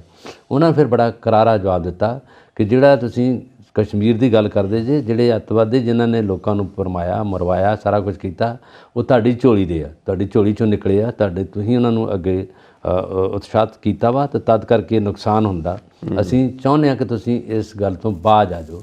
ਜੇ ਨਹੀਂ ਬਾਜ਼ ਆਓਗੇ ਤਾਂ ਫਿਰ ਅਸੀਂ, ਸਾਡੇ ਕੋਲ ਕਰੜੇ ਹੱਥ ਨੇ, ਅਸੀਂ ਉਹਦੇ ਨਾਲ ਵੀ ਤੁਹਾਨੂੰ ਸਿੱਧੇ ਕਰ ਸਕਦੇ ਹਾਂ। ਕਿਉਂਕਿ ਉਹਦੇ ਵਿੱਚ ਬੜੇ ਸਿਖਰ ਸੰਮੇਲਨ ਸੀਗਾ, ਉਹਦੇ ਵਿੱਚ ਬਹੁਤ ਵੱਡੇ ਦੇਸ਼ਾਂ ਦੇ ਲੋਕ ਮੰਤਰੀ ਇਕੱਠੇ ਹੋਏ ਸੀਗੇ। ਪਰ ਖਾਸ ਤੌਰ 'ਤੇ ਮੁੱਦਾ ਇਹ ਰਿਹਾ ਪੰਜਾਬ ਦਾ, ਪਾਕਿਸਤਾਨ ਦਾ, JNK ਦਾ। ਪਰ ਸਾਡੇ ਜਿਹੜੇ ਫੋਰਨ ਮਿਨਿਸਟਰ ਨੇ, ਉਹਨਾਂ ਨੇ ਬੜੇ ਜਵਾਬ ਦਿੱਤੇ ਉਹਨਾਂ ਨੂੰ, ਔਰ ਉਹਨਾਂ ਨੂੰ ਕਹਿ ਦਿੱਤਾ ਕਿ ਸਾਨੂੰ ਪਤਾ ਲੱਗ ਜਾਂਦਾ ਤੁਹਾਡੀਆਂ ਜਿਹੜੀਆਂ ਕੁਝ ਜਿਹੀਆਂ ਚਾਲਾਂ ਦਾ। ਉਹਦੇ ਵਿੱਚ ਤੁਸੀਂ ਖਾਸ ਤੌਰ 'ਤੇ ਹਿੰਦੁਸਤਾਨ ਨੂੰ ਨਹੀਂ, ਪੰਜਾਬ ਨੂੰ ਬਰਬਾਦ ਕਰਨ ਵੀ ਲੱਗੇ ਜੇ। ਕਿਉਂਕਿ ਪੰਜਾਬ ਲੱਗਦਾ, ਜਿਹੜਾ ਚੜ੍ਹਦਾ ਪੰਜਾਬ ਹੈ, ਇਹ ਲੱਗਦਾ ਵੀ ਪਾਕਿਸਤਾਨ ਦੇ ਨਾਲ ਸਰਹੱਦ। ਫਿਰ ਤੁਹਾਡੇ ਉੱਥੇ ਜਿਹੜੀ ਆ ਕੋਲਡ ਵਾਰ ਲੱਗੀ ਰਹਿੰਦੀ ਹੈ, ਤੁਸੀਂ ਲੋਕਾਂ ਨੂੰ ਮਾਰਦੇ ਵੀ ਜੇ। ਔਰ ਉਹਦੇ ਵਿੱਚ ਜਿਹੜਾ ਕੋਈ ਪੁੱਲ ਭੁਲੇਖੇ ਨਿਕਲ ਜਾਂਦਾ, ਉਹਨੂੰ ਤੁਸੀਂ ਬਹੁਤ ਬੁਰੀ ਤਰ੍ਹਾਂ ਮਾਰ ਕੇ ਉਦੋਂ ਬਾਅਦ ਫਿਰ ਤੁਸੀਂ ਇਹਨਾਂ ਦੇ ਸਪੁਰਦ ਕਰਦੇ ਜੇ। ਪਰ ਆਉਂਦਾ ਹਿੰਦੁਸਤਾਨ ਜਾਂ ਪੰਜਾਬ ਨਹੀਂ ਇੱਦਾਂ ਕਰਦਾ। ਪੰਜਾਬ ਜਿਹੜਾ ਵਾ ਇੰਨੀ ਰਹਿਮਦਿਲੀ ਦਿਖਾ ਦਿੰਦਾ ਕਿ ਜੇ ਕੋਈ ਪੁੱਲ ਭੁਲੇਖੇ ਆ ਜਾਂਦਾ, ਕੋਈ ਡੰਗਰ ਆ ਗਿਆ, ਬੱਚਾ ਆ ਗਿਆ, ਉਹਨਾਂ ਨੂੰ ਨਹੀਂ ਕੁਛ ਕਹਿੰਦੇ। ਪਰ ਉਹ ਕਹਿੰਦੇ ਜਿਹੜੇ ਪੰਛੀ, ਉਹਨਾਂ ਨੂੰ ਕੌਣ ਰੋਕੂਗਾ? ਕਬੂਤਰ ਇੱਧਰੋਂ ਹੀ ਇੱਧਰ ਜਾਂਦੇ ਆ, ਉੱਧਰੋਂ ਵੀ ਐਂ ਨੂੰ ਆਉਂਦੇ ਆ। ਪਰ ਜਿਹੜੇ ਡਰੋਨ ਉੱਡਦੇ ਆ, ਉਹਨਾਂ ਦੇ ਵਿੱਚ ਕੀ ਕੁਛ ਪਾ ਕੇ ਤੁਸੀਂ ਇੱਧਰ ਪਾ ਕੇ ਸੁੱਟ ਦਿੰਦੇ ਜੇ। ਉਸ ਤੋਂ ਬਾਅਦ ਜਿਹੜੀ ਸ਼ਾਂਤੀ ਭੰਗ ਕਰ ਲਈ, ਉਹਦੇ 'ਚ ਗ੍ਰਨੇਡ ਆ ਰਿਹਾ, ਉਹਦੇ ਵਿੱਚ ਕਈ ਕੁਛ ਆ ਰਿਹਾ, ਔਰ ਨਸ਼ਾ ਵੀ ਆ ਰਿਹਾ। ਔਰ ਉਹਦੇ ਵਿੱਚ ਆਉਂਦੇ ਵੀ ਜਿਹੜੀ ਤਾਰ ਲੱਗੀ ਆ, ਜਿਸ 'ਚ ਬਿਜਲੀ ਛੱਡੀ, ਉਹਦਾ ਕੀ ਮਕਸਦ ਫਿਰ ਹੋ ਗਿਆ? ਜਿਹੜਾ ਤੁਸੀਂ ਬਾਈ ਏਰੀਆ ਆ ਰਿਹਾ ਸਾਰਾ ਕੁਛ। ਔਰ ਇਸੇ ਕਰਕੇ 1971 ਦੀ ਜੰਗ ਵੀ ਬੰਗਲਾਦੇਸ਼ ਨਾਲ ਲੱਗੀ ਸੀ। ਇਹ ਵਜ੍ਹਾ ਸੀ ਕਿ ਜਹਾਜ਼ ਇੱਧਰੋਂ ਜਾਂਦੇ ਸੀ ਵਾਇਆ ਹਿੰਦੁਸਤਾਨ, ਭਾਰਤ ਨੂੰ ਕ੍ਰਾਸ ਕਰਕੇ ਉੱਧਰ ਜਾਂਦੇ ਸੀ। ਉਦੋਂ ਬਾਅਦ ਫਿਰ ਉੱਥੇ ਜਨਰਲ ਜਗਜੀਤ ਸਿੰਘ ਸੀ, ਉਹਨੇ ਫਿਰ ਹਥਿਆਰ ਚਲਾਏ ਸੀ। ਜਨਰਲ ਨਿਆਜ਼ੀ ਉਹਨਾਂ ਦਾ ਕਲਾਸ ਫੈਲੋ ਸੀਗਾ, ਔਰ ਉਹਦੇ ਵਿੱਚ ਉਹਨਾਂ ਨੂੰ ਸੰਧੀ ਦੇ ਦੋਨੋਂ ਕਲਾਸ ਫੈਲੋ ਇਕੱਠੇ ਹੋ ਗਏ, ਸਰੈਂਡਰ ਕਰਨਾ ਪਿਆ ਉਹਨਾਂ ਨੂੰ। ਔਰ ਬੜੀ ਭਖਵੀਂ ਜੰਗ ਲੱਗੀ ਸੀ। ਉਦੋਂ ਦੇਸ਼ ਦੇ ਪ੍ਰਧਾਨ ਮੰਤਰੀ ਸ਼੍ਰੀਮਤੀ ਇੰਦਰਾ ਗਾਂਧੀ ਸੀਗੇ। ਉਹਨਾਂ ਨੇ ਇਹਨਾਂ ਦਾ ਆਨਰ ਵੀ ਕੀਤਾ, ਪਰ ਉਹਨਾਂ ਨੂੰ chief of the army staff ਨਹੀਂ ਬਣਨ ਦਿੱਤਾ। ਉਹ ਪਤਾ ਨਹੀਂ ਕਿਸ ਵਜ੍ਹਾ ਕਰਕੇ, ਪਰ ਉਹਨਾਂ ਨੇ ਬਹੁਤ ਵੱਡਾ ਕਾਰਨਾਮਾ ਕੀਤਾ ਸੀ। ਦੇਖੋ ਜੀ, ਚੀਨ ਨਾਲ ਵੀ ਹੱਥੋਂ ਪਾਈ ਹੋਏ ਤਵਾਂਗ ਦੇ ਵਿੱਚ ਉਹ ਲੜਾਈ ਵੇਖਣ ਵਾਲੀ, ਜਦੋਂ ਫਿਜ਼ੀਕਲ ਲੜਾਈ ਹੋਈ ਇਹਨਾਂ ਦੀ, ਜਦੋਂ ਚੀਨ ਨਾਲ ਤਵਾਂਗ ਏਰੀਆ 'ਚ ਵੱਜੇ ਆ ਨਾ, ਉਹਦੇ 'ਚ ਖਾਸ ਤੌਰ 'ਤੇ ਪੰਜਾਬੀ ਆ, ਕਿਤੇ ਸਾਡੇ ਦਰਸ਼ਕ ਵੀਡੀਓ ਵੇਖਣ, ਉਹ 'ਚ ਇਹਨਾਂ ਨੇ ਸਿੱਧੀਆਂ ਫਿਰ ਗਾਲਾਂ ਕੱਢੀਆਂ ਨੂੰ, ਔਰ ਡੰਡੇ ਸਿਰ 'ਚ ਮਾਰੇ, ਡਾਂਗਾਂ ਸਿਰ 'ਚ ਮਾਰ ਕੇ ਐਕਚੁਅਲੀ ਜਿਹੜੀ ਤਾਰ ਆ, ਤਾਰ ਨੂੰ ਟੱਪ ਕੇ ਅੰਦਰ ਆ ਗਏ ਸੀ। ਅੰਦਰ ਆ ਕੇ ਇਹਨਾਂ ਨਾਲ ਗੁੱਥਮ ਗੁੱਥਾ ਹੋਏ। ਇਹ ਗਲਾਵਨ ਤੇ ਪਹਿਲਾਂ ਵੀ ਹੋਈ, ਗਲਾਵਨ ਘਾਟੀ 'ਚ ਪਹਿਲਾਂ ਵੀ, ਤੇ ਹੁਣ ਸੈਕੰਡ ਟਾਈਮ ਆਇਆ। ਉਦੋਂ ਆਪਣੇ ਮੁੰਡਿਆਂ ਨੂੰ ਬਹੁਤ ਉਹਨਾਂ ਨੇ ਮਾਰਿਆ, ਬਹੁਤ ਮਾਰ ਵੀ ਦਿੱਤੇ ਸੀ। ਐਤਕੀ ਬੜੇ ਹਾਵੀ ਰਹੇ, ਔਰ ਇਹਨਾਂ ਨੇ ਉਹ ਡਾਂਗ ਵਾਈ ਉਹਨਾਂ ਨੂੰ, ਔਰ ਚੀਕਾਂ ਮਾਰਦੇ ਭੱਜੇ ਫਿਰ ਚਾਈਨੀ ਉਹ ਸਾਰੇ ਏਰੀਆ ਨੂੰ।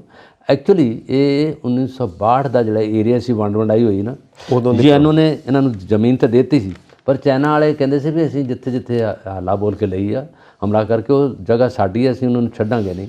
ਔਰ ਲੇਹ ਲਦਾਖ ਵਾਲਾ ਸਾਰਾ ਏਰੀਆ ਬਾਉਂਡਰੀ ਵਾਲਾ ਉਹਨਾਂ ਨੇ ਫਿਰ ਦੁਬਾਰਾ ਅੱਜ ਕੱਲ੍ਹ ਉਹ ਚੀਨ ਦੇ ਹੱਥੇ ਚੜਿਆ ਹੋਇਆ ਨਾ ਪਾਕਿਸਤਾਨ, ਇਸ ਕਰਕੇ ਵਾਗਾਂ ਖੁੱਲੀਆਂ ਨੇ, ਕਹਿੰਦਾ ਮੈਂ ਕੋਈ ਵੀ ਗੱਲ ਬੋਲ ਸਕਦਾ। ਪਰ ਭਾਰਤ ਫਿਰ ਭਾਰਤ ਹੈ, ਕਿਤੇ ਵੀ ਹੋਣ ਉੱਥੇ ਭਾਰਤ ਨੇ ਸਖਤ ਹੱਥਾਂ ਨਾਲ ਤੇ ਲੈਣਾ ਹੀ ਹੈ ਨਾ, ਕਿ ਤੁਸੀਂ ਗੱਲ ਕੀਤੀ ਤੇ ਕੀਤੀ ਕਿਵੇਂ। ਔਰ ਅਸੀਂ ਇਹ ਵੀ ਜਾਣਦੇ ਹਾਂ ਕਿ ਪਾਕਿਸਤਾਨ ਨੂੰ ਅੱਤਵਾਦੀ ਦੇਸ਼ ਵੀ ਘੋਸ਼ਿਤ ਕਰਨ ਦੇ ਉੱਤੇ ਕਾਫੀ ਜ਼ੋਰ ਅਮਰੀਕਾ ਕਰ ਦਿੱਤਾ ਜਾ ਰਿਹਾ ਹੈ। ਇਹ UN ਨੂੰ ਕਰੂਗੀ, ਜਿਸ ਤਰ੍ਹਾਂ ਤੁਸੀਂ ਕਿਹਾ ਨਾ ਕਿ ਵਾਗਾਂ ਉਹਦੀਆਂ ਖੁੱਲੀਆਂ ਹੈਗੀਆਂ। ਉਹ ਫੌਜੀ ਇੱਕ ਨੇ ਕਿਹਾ ਵੀ ਸੀ, ਉਹ ਜਦੋਂ ਜੰਗ ਨੂੰ ਜਾ ਰਿਹਾ ਨਾ, ਤਾਂ ਉਹਦੀ ਘਰ ਵਾਲੀ ਰੋਕ ਰਹੀ ਸੀ ਉਹਦੀ, ਉਹ ਘੋੜੇ 'ਤੇ ਜਾਂਦੇ, ਤਾਂ ਉਹਨੂੰ ਉਹ ਕਰ ਰਿਹਾ ਕਿ ਤੂੰ ਪਿੱਛੇ ਹਟ ਜਾ ਥੋੜ੍ਹਾ ਜਿਹਾ, ਇਸ ਵੇਲੇ ਮੇਰੇ ਦੇਸ਼ 'ਤੇ ਬਹੁਤ ਭੀੜ ਬਣੀ ਆ ਅਤੇ ਮੈਂ ਜਾਣਾ। ਉਹ ਕਵਿਤਾ 'ਚ ਕਹਿ ਰਿਹਾ, ਵਾਗਾਂ ਛੱਡਦੇ ਹੰਝੂਆਂ ਵਾਲੀ ਨੇ, ਉਹ ਰੋ ਰਹੀ ਆ, ਵਾਗਾਂ ਛੱਡਦੇ ਹੰਝੂਆਂ ਵਾਲੀ ਨੇ, ਪੈਰ ਧਰਨ ਦੇ ਮੈਨੂੰ ਰਕਾਬ ਉੱਤੇ, ਰਕਾਬ ਜਿਹੇ 'ਚ ਪੈਰ ਪਾ ਕੇ ਘੋੜੀ 'ਤੇ ਘੋੜੀ ਦੇ ਕਾਠੀ ਦੀ ਰਕਾਬ ਹੁੰਦੀ ਆ। ਹਾਂ, ਵਾਗਾਂ ਛੱਡਦੇ ਹੰਝੂਆਂ ਵਾਲੀ ਨੇ, ਪੈਰ ਧਰਨ ਦੇ ਮੈਨੂੰ ਰਕਾਬ ਉੱਤੇ, ਮੇਰੇ ਦੇਸ਼ 'ਤੇ ਬਣੀ ਏ ਭੀੜ ਭਾਰੀ, ਅਤੇ ਟੁੱਟ ਪਏ ਨੇ ਵੈਰੀ ਪੰਜਾਬ ਉੱਤੇ, ਸਰੂ ਵਰਗੀ ਜਵਾਨੀ ਕੀ ਮੈਂ ਫੂਕਣੀ ਏ, ਸਰੂ ਵਰਗੀ ਜਵਾਨੀ ਕੀ ਮੈਂ ਫੂਕਣੀ ਏ, ਜੇ ਆ ਬਹਿ ਗਏ ਹੈ ਨਾ ਫੁੱਲ ਗੁਲਾਬ ਉੱਤੇ, ਵੈਰੀ ਬਹਿ ਗਿਆ ਆ ਕੇ ਫੁੱਲ ਗੁਲਾਬ ਉੱਤੇ, ਵਾਗਾਂ ਛੱਡਦੇ ਹੰਝੂਆਂ ਵਾਲੀ ਨਹੀਂ, ਪੈਰ ਧਰਨ ਦੇ ਮੈਨੂੰ ਰਕਾਬ ਉੱਤੇ। ਕਿੰਨੀ ਅੱਛੀ ਸ਼ਾਇਰੀ ਹੈ, ਬਹੁਤ ਅੱਛੀ ਸ਼ਾਇਰੀ ਹੈ। ਔਰ ਜਿੱਥੇ ਤੁਸੀਂ ਉਹ ਪਹਿਲਾਂ ਗੱਲ ਕੀਤੀ ਨਾ ਡਰੋਨ ਦੀ, ਪੰਛੀਆਂ ਦੀ, ਪੰਛੀ ਵੀ ਇੱਧਰੋਂ ਉੱਧਰ ਜਾਂਦੇ ਨੇ, ਉਹਨਾਂ ਨੂੰ ਕਿਸੇ ਪਾਸਪੋਰਟ ਵੀਜ਼ਾ ਦੀ ਲੋੜ ਨਹੀਂ ਪੈਂਦੀ, ਨਾ ਪਾਸਪੋਰਟ ਲੈਣਾ ਕਿ ਇਮੀਗ੍ਰੇਸ਼ਨ ਕੋ ਜਾਣਾ, ਜਿੱਧਰ ਮਰਜ਼ੀ ਚਲੇ ਜਾਂਦੇ ਨੇ। ਪਰ ਪਹਿਲੇ ਕਬੂਤਰ ਜਿਹੜੇ ਚਿੱਠੀਆਂ ਲੈ ਕੇ ਜਾਂਦੇ ਸੀ, ਮੇਰੇ ਢੋਲ ਦੀ ਪਚਾਈ ਵੇ ਕਬੂਤਰਾ, ਹੈ ਨਾ, ਉਹਦੇ 'ਚ ਗਾਣੇ। ਉਹਦੇ ਉੱਤੇ ਬੜਾ ਅੱਛਾ ਕਿਸੇ ਨੇ ਲਿਖਿਆ ਕਿ ਪੰਛੀਆਂ ਉੱਤੇ ਕਿ ਸਰਹੱਦ ਕਿਆ ਹੈ बंटवारा है, उड़ते पंछी कहते हैं इधर भी इंसान रहते हैं उधर भी इंसान रहते हैं। क्या बात, बहुत अच्छी इंसानां दी गल, ਸਾਰੇ ਲੋਕ ਇੱਕੋ ਜਿਹੇ, ਬਿਲਕੁਲ ਸਹੀ। ਉਹਨਾਂ ਲਈ ਸਿਆਸੀ ਵੰਡ ਦਾ ਕੋਈ ਮਤਲਬ ਨਹੀਂ। ਇਸੇ ਕਰਕੇ ਪੰਛੀ ਜਿਹੜੇ ਆ ਨਾ, ਇਹਨਾਂ ਦੀ ਤਾਂ ਲੋਕ ਪੂਜਾ ਕਰਦੇ ਆ। ਤੋਤਾ ਜਦੋਂ ਬੋਲਦਾ, ਜਦੋਂ ਗੱਲ ਕਰਦਾ, ਉਹਨੂੰ ਇਹ ਨਹੀਂ ਵੀ ਉਹਨੂੰ ਤੁਸੀਂ ਲਾਹੌਰ ਲੈ ਜਾਓ, ਉਹਨੇ ਫਿਰ ਵੀ ਗੱਲਾਂ ਪੰਜਾਬ ਦੀਆਂ ਕਰਨੀਆਂ। ਸਿਆਲਕੋਟ ਲੈ ਜਾਓ ਤੋਤੇ ਨੂੰ ਅੰਮ੍ਰਿਤਸਰ ਤੋਂ, ਉਹ ਗੱਲਾਂ ਉਹੀ ਕਰੂਗਾ ਜੋ ਇੱਧਰਲੇ ਪੰਜਾਬ 'ਚ ਕਰਦਾ। ਉਹਨਾਂ ਨੂੰ ਵੰਡ ਵੰਡਾਈ ਦਾ ਕੋਈ ਮਤਲਬ ਨਹੀਂਗਾ, ਹੈ ਨਾ। ਜਿੱਦਾਂ ਇੱਕ ਹੈਗੀ ਸੀਗੀ ਕਹਾਣੀ ਟੋਬਾ ਟੇਕ ਸਿੰਘ, ਬਹੁਤ ਪਿਆਰੀ ਨਾ, ਬੜੀ ਪਿਆਰੀ ਕਹਾਣੀ, ਉਹ ਵੀ ਵੰਡ ਵੰਡਾਈ 'ਤੇ ਹੀ ਹੈ।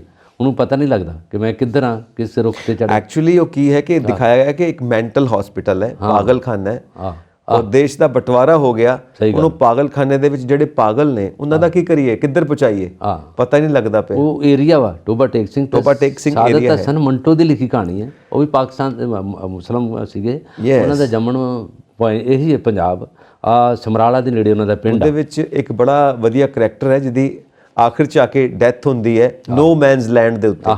ਇੱਧਰ ਪਾਕਿਸਤਾਨ ਦਾ ਬਾਰਡਰ, ਇੱਧਰ ਹਿੰਦੁਸਤਾਨ ਦਾ ਬਾਰਡਰ, ਵਿੱਚ ਇੱਕ ਕਾਮਨ ਲੈਂਡ ਹੁੰਦੀ ਜਿਹਨੂੰ ਆਪਾਂ ਨੋ ਮੈਨਸ ਲੈਂਡ ਕਹਿੰਦੇ ਆ। ਉੱਥੇ ਉਹਦੀ ਡੈਥ ਹੁੰਦੀ ਹੈ। ਉਹ ਅੰਤ ਤੱਕ ਪੁੱਛਦਾ ਰਹਿੰਦਾ, ਕਹਾਣੀ ਦੇ ਐਂਡ ਤੱਕ ਪੁੱਛਦਾ ਰਹਿੰਦਾ, ਮੈਂ ਕਿੱਧਰ ਜਾਵਾਂ, ਮੇਰਾ ਮੁਲਕ ਕਿਹੜਾ ਹੈ, ਪਾਕਿਸਤਾਨ ਜਾਵਾਂ, ਹਿੰਦੁਸਤਾਨ ਜਾਵਾਂ।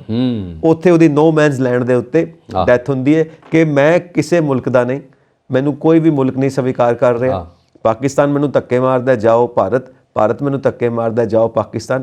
ਉਹ ਮੈਂ ਇਨਸਾਨ ਆ ਯਾਰ, ਭਾਵੁਕਤਾ ਨਾਲ ਭਰੀ ਕਹਾਣੀ। ਯੈਸ, ਮੈਂ ਇਨਸਾਨ ਆ, ਮੇਰੀ ਲਾਈਫ ਦਾ ਕੋਈ ਮਤਲਬ ਹੈ ਕਿ ਨਹੀਂ ਹੈ। ਭਾਵੇਂ ਉਹ ਪਾਗਲ ਹੈ, ਪਰ ਉਹ ਪਾਗਲਪਨ ਦੇ ਵਿੱਚ ਜੋ ਸਮਝਦਾਰੀ ਦੀਆਂ ਗੱਲਾਂ ਕਰਦਾ ਹੈ ਨਾ, ਤੇ ਉਹ ਦੁਨੀਆ ਨੂੰ ਕਹਿੰਦਾ ਹੈ ਕਿ ਪਾਗਲ ਮੈਂ ਆ, ਕਿ ਪਾਗਲ ਤੁਸੀਂ ਲੋਕ ਹੋ ਜਿਹੜੇ ਦੇਸ਼ਾਂ ਨੂੰ ਵੰਡ ਦਿੰਦੇ ਹੋ, ਲੋਕਾਂ ਨੂੰ ਵੰਡ ਦਿੰਦੇ ਹੋ, ਪਾਗਲ ਮੈਨੂੰ ਕਹਿੰਦੇ ਪਏ ਹੋ, ਪਾਗਲ ਤਾਂ ਤੁਸੀਂ ਲੋਕ ਹੋ। ਸਹੀ ਗੱਲ, ਬਿਲਕੁਲ। ਸੋ ਉਹਦੀ ਉੱਥੇ ਡੈਥ ਹੁੰਦੀ ਹੈ ਨੋ ਮੈਨਸ ਲੈਂਡ ਦੇ ਉੱਤੇ। ਬੜੀ ਟੱਚਿੰਗ ਸਟੋਰੀ ਆ, ਬਹੁਤ ਬਹੁਤ ਵਧੀਆ ਜੀ। ਤੇ ਆਪਾਂ ਅੱਗੇ ਤੁਰਦੇ ਹਾਂ, ਰੰਗ ਬਰੰਗੇ ਫੁੱਲਾਂ ਦੀ ਗੱਲ ਕਰਾਂਗੇ। ਵਾਹ ਵਾਹ। ਕਿ ਗੁਰੂ ਨਾਨਕ ਦੇਵ ਯੂਨੀਵਰਸਿਟੀ ਅੰਮ੍ਰਿਤਸਰ ਰੰਗ ਬਰੰਗੇ ਫੁੱਲਾਂ ਦਾ ਮੇਲਾ ਲਾਇਆ। ਜਿਵੇਂ ਚੰਡੀਗੜ੍ਹ ਹੈ ਨਾ ਆਪਣਾ ਰੋਜ਼ ਗਾਰਡਨ ਲੱਗਦਾ, ਰੋਜ਼ ਗਾਰਡਨ ਰੰਗ ਬਰੰਗੇ ਗੁਲਾਬ ਦੇ ਫੁੱਲ, ਇੱਥੇ ਇਹਨਾਂ ਨੇ ਮੇਲਾ ਲਗਾਇਆ। ਦੂਰੋਂ ਦੂਰੋਂ ਰੰਗ ਬਰੰਗੇ ਫੁੱਲ, ਗਮਲੇ ਸੁੰਦਰ ਸੁੰਦਰ, ਔਰ ਲੋਕੀ ਦੇਖ ਦੇਖ ਕੇ ਖੁਸ਼ ਹੁੰਦੇ ਪਏ ਨੇ, ਔਰ ਉਹ ਰੰਗ ਬਰੰਗੇ ਫੁੱਲਾਂ ਦਾ ਮੇਲਾ ਚੱਲਦਾ ਪਿਆ। ਦੇਖੋ ਆ ਜਿਹੜਾ ਮੌਸਮ ਹੈ ਬੜਾ ਅੱਛਾ, ਜਿਹਦੇ ਵਿੱਚ ਗੁਲਦੌਦੀ ਔਰ ਗੇਂਦਾ ਔਰ ਹੋਰ ਫੁੱਲ ਵੀ ਜਿਹੜੇ ਖਿੜਦੇ ਆ, ਉਹਨਾਂ ਦੀ ਮਹਿਕ ਦਾ ਕੋਈ ਜਵਾਬ ਨਹੀਂ। ਗੁਲਾਬ ਦੇ ਫੁੱਲਾਂ ਦਾ ਤਾਂ ਫਿਰ ਤੁਹਾਨੂੰ ਪਤਾ ਹੀ ਹੈ, ਜਦੋਂ ਪੱਤੀਆਂ ਉੱਤੋਂ ਆਉਂਦੀਆਂ, ਭਵਰੇ ਉੱਤੇ ਆਉਂਦੇ, ਤਿਤਲੀਆਂ ਘੁੰਮਦੀਆਂ ਉੱਤੇ, ਔਰ ਇਹ ਮੌਸਮ ਦੇ ਵਿੱਚ ਐਸਾ ਮਹਿਕ ਦਿੰਦੇ ਨੇ। ਔਰ ਦੇਸੀ ਗੁਲਾਬ ਦੀ ਮਹਿਕ ਹੀ ਇਸ ਤਰ੍ਹਾਂ ਦੀ ਹੈਗੀ ਆ, ਪੂਰੀ ਦੂਰ ਤੱਕ ਜਿਹੜੀ ਮਹਿਕ ਖਿਲਰ ਜਾਂਦੀ ਹੈ। ਔਰ ਇਸ ਮਹਿਕ ਨੂੰ ਜਿਹੜਾ ਖੰਡਾਉਣ ਲਈ ਇਹਨਾਂ ਨੇ ਗੁਰੂ ਨਾਨਕ ਦੇਵ ਯੂਨੀਵਰਸਿਟੀ ਦੇ ਵਿਹੜੇ ਵਿੱਚ ਇੱਕ ਬਹੁਤ ਵੱਡੀ ਮੇਲਾ ਲਾਇਆ, ਫੁੱਲਾਂ ਦਾ ਮੇਲਾ। ਉਹਦੇ 'ਚ ਰੰਗ ਬਿਰੰਗੇ ਫੁੱਲ ਆਏ ਆ, ਗਮਲਿਆਂ 'ਚ ਵੀ ਆਏ ਆ, ਉਸ ਤਰ੍ਹਾਂ ਵੀ ਆਏ ਆ। ਔਰ ਜਿਨ੍ਹਾਂ ਨੇ ਫੁੱਲ ਪਾਲੇ ਆ, ਜਿਨ੍ਹਾਂ ਨੇ ਵੱਡੇ ਕੀਤੇ ਆ ਬੱਚਿਆਂ ਨੂੰ, ਉਹਨਾਂ ਨੇ ਲਿਆ ਕੇ ਉੱਥੇ ਦਿਖਾਇਆ ਫੁੱਲਾਂ ਨੂੰ। ਔਰ ਉਹਦੇ ਵਿੱਚ ਖੇਤੀ ਮਾਹਰ ਜਿਹੜੇ ਫਲੋਰੀਕਲਚਰ ਪੰਜਾਬ ਖੇਤੀਬਾੜੀ ਯੂਨੀਵਰਸਿਟੀ 'ਚ ਮਹਿਕਮਾ ਗਾ, ਉਹਦੇ ਮਾਹਰ ਵੀ ਆਏ ਆ, ਜਿਹਦੇ ਵਿੱਚ ਬਾਗਬਾਨੀ ਦੇ ਮਾਹਰ ਵੀ ਆਏ ਆ।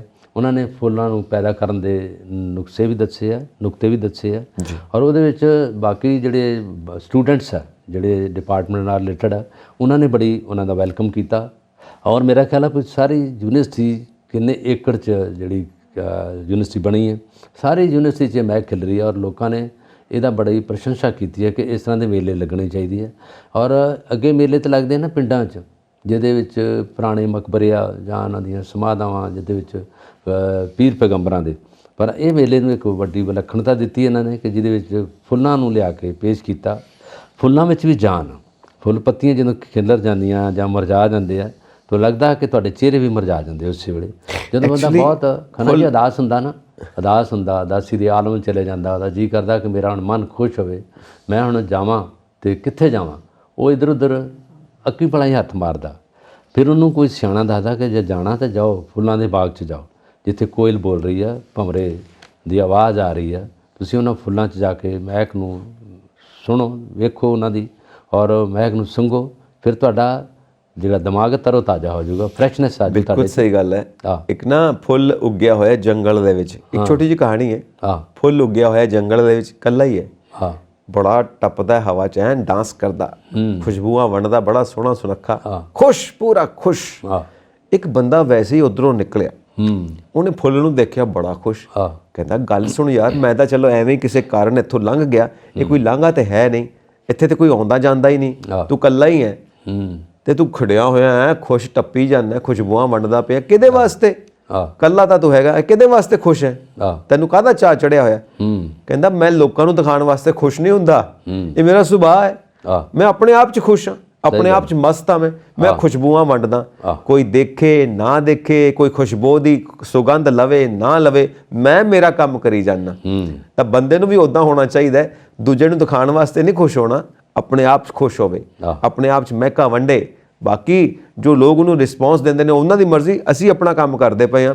ਤੇ ਕਹਿੰਦੇ ਇਕੱਲਾ ਬੈਠਾ ਬੰਦਾ ਕੀ ਹੋਇਆ? ਕਹਿੰਦਾ ਬੋਰ ਹੋ ਗਿਆ। ਕਹਿੰਦਾ ਇਕੱਲਾ ਬੈਠਾ ਤੇ ਤੂੰ ਆਪਣੀ ਕੰਪਨੀ 'ਚ ਬੈਠਾ ਹੈ, ਆਪਣੀ ਸੰਗਤ 'ਚ ਬੈਠਾ ਹੈ, ਤੇ ਇਹਦਾ ਮਤਲਬ ਤੂੰ ਆਪ ਇੱਕ ਬੋਰ ਬੰਦਾ ਹੈ ਨਾ, ਤਾਂ ਹੀ ਆਪਣੇ ਆਪ ਤੋਂ ਬੋਰ ਹੋ ਗਿਆ।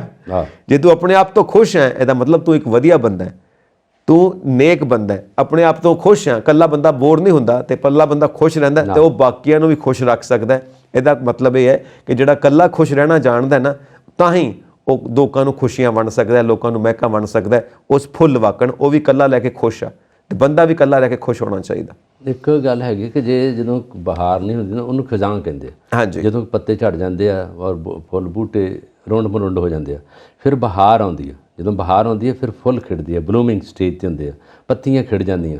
ਫਿਰ ਤੁਹਾਨੂੰ ਪਤਾ ਵੀ ਬਾਗੋ ਬਾਗ ਹੋ ਗਿਆ, ਬਾਗਾਂ 'ਚ ਇੰਨਾ ਕੁਛ ਹੋਇਆ। ਫਿਰ ਮਾਲੀ ਉਹਨਾਂ ਪੌਦਿਆਂ ਦੀ ਦੇਖ ਰੇਖ ਕਰਦਾ, ਪਾਣੀ ਪਾਉਂਦਾ, ਪਾਣੀ ਪਾ ਕੇ ਉਹਨਾਂ ਨੂੰ ਖਿੜਦੇ ਵੇਖਦਾ। ਔਰ ਜਿਹੜੇ ਫੁੱਲਾਂ ਦੇ ਬਹੁਤ ਪਿਆਰੇ ਨੇ ਉਹਨਾਂ ਨੂੰ ਵੇਖਦੇ ਆ ਵੀ ਇਹਦੀਆਂ ਪੱਤੀਆਂ ਕਿੱਦਾਂ ਨਿਕਲਦੀਆਂ ਔਰ ਕਿੱਦਾਂ ਮਹਿਕ ਹੁੰਦੀ ਹੈ। ਡੋਡੀਆਂ ਪਹਿਲਾਂ ਹੁੰਦੀਆਂ, ਡੋਡੀਆਂ 'ਚੋਂ ਫਿਰ ਫੁੱਲਾਂ ਦੀਆਂ ਪੱਤੀਆਂ ਨਿਕਲਦੀਆਂ, ਫਿਰ ਇਹ ਖਿੜਦਾ ਆਖਰੀ ਸਟੇਜ 'ਤੇ ਜਾ ਕੇ ਜਦੋਂ ਮੁਰਝਾਉਂਦਾ, ਉਹ ਬੜੀ ਲੰਬੀ ਸਟੇਜ ਆ। ਪਰ ਜਿਹੜੇ ਮਾਲੀ ਆ ਛੇਤੀ ਮੁਰਝਾਉਣ ਨਹੀਂ ਦਿੰਦੇ ਫੁੱਲ ਨੂੰ। ਮਾਲੀ ਦਾ ਇਹ ਹੁੰਦਾ, ਉਹਨੂੰ ਪਤਾ ਕਿ ਇਸ ਵੇਲੇ ਕੀ ਮੰਗ ਰਿਹਾ। ਫੁੱਲਾਂ ਨੂੰ ਬੱਚਿਆਂ ਦੇ ਨਿਆਂ ਹੀ ਰੱਖਿਆ, ਜਿਸ ਤਰ੍ਹਾਂ ਬੱਚੇ ਮੰਗਦੇ ਆ ਨਾ ਸਾਰਾ ਕੁਛ, ਜਿੱਦ ਵੀ ਕਰਦੇ ਆ, ਖਾਣ ਪੀਣ ਵੀ ਮੰਗਦੇ ਆ, ਫੁੱਲਾਂ ਦੇ ਬੂਟੇ ਜਿਹੜੇ ਆ ਉਹ ਵੀ ਇਸੇ ਤਰ੍ਹਾਂ ਮੰਗਦੇ ਆ। ਫਿਰ ਜਾ ਕੇ ਫੁੱਲ ਖਿੜਦੇ ਆ, ਉਹ ਉਹਨਾਂ ਦਾ ਸਭ ਤੋਂ ਵੱਡਾ ਬਹਾਰ ਦਾ ਮੌਸਮ ਹੁੰਦਾ ਜਦੋਂ ਖਿੜਦੇ ਫੁੱਲ। ਇਹ ਫੁੱਲ ਨਹੀਂ ਵੇਖਦੇ ਮੈਂ ਕਿਸ ਧਰਤੀ 'ਤੇ ਹਾਂ। ਔਰ ਇੱਕ ਦੂਜੀ ਫੁੱਲਾਂ ਦੀ ਗੱਲ ਹੈਗੀ ਹੈ, ਜੋ ਫੁੱਲਾਂ ਦੇ ਰੰਗ ਆ ਤੁਹਾਡੇ ਕੱਪੜਿਆਂ ਦੇ ਰੰਗ ਨਹੀਂ ਹੋ ਸਕਦੇ। ਜੋ ਰੰਗ ਤੁਸੀਂ ਇਹਦੇ ਕਿਰਮਚੀ ਰੰਗ ਹੈ ਨਾ, ਇਹ ਨਾਭੀ ਰੰਗ ਆ, ਇਹ ਪੀਲਾ ਰੰਗ ਹੈ ਨਾ, ਇਹ ਖੱਟਾ ਰੰਗ ਹੈ, ਇਹ ਲਾਲ ਰੰਗ ਆ। ਜਿਹੜੇ ਕੱਪੜਿਆਂ 'ਚ ਰੰਗ ਤੁਸੀਂ ਹੈਗੇ, ਇਹ ਧਰਤੀ 'ਚੋਂ ਅੱਗੇ ਫੁੱਲਾਂ 'ਚ ਹੀ ਹੁੰਦੇ ਆ, ਕਿਤੇ ਰੰਗ ਨਹੀਂ ਹੁੰਦੇ।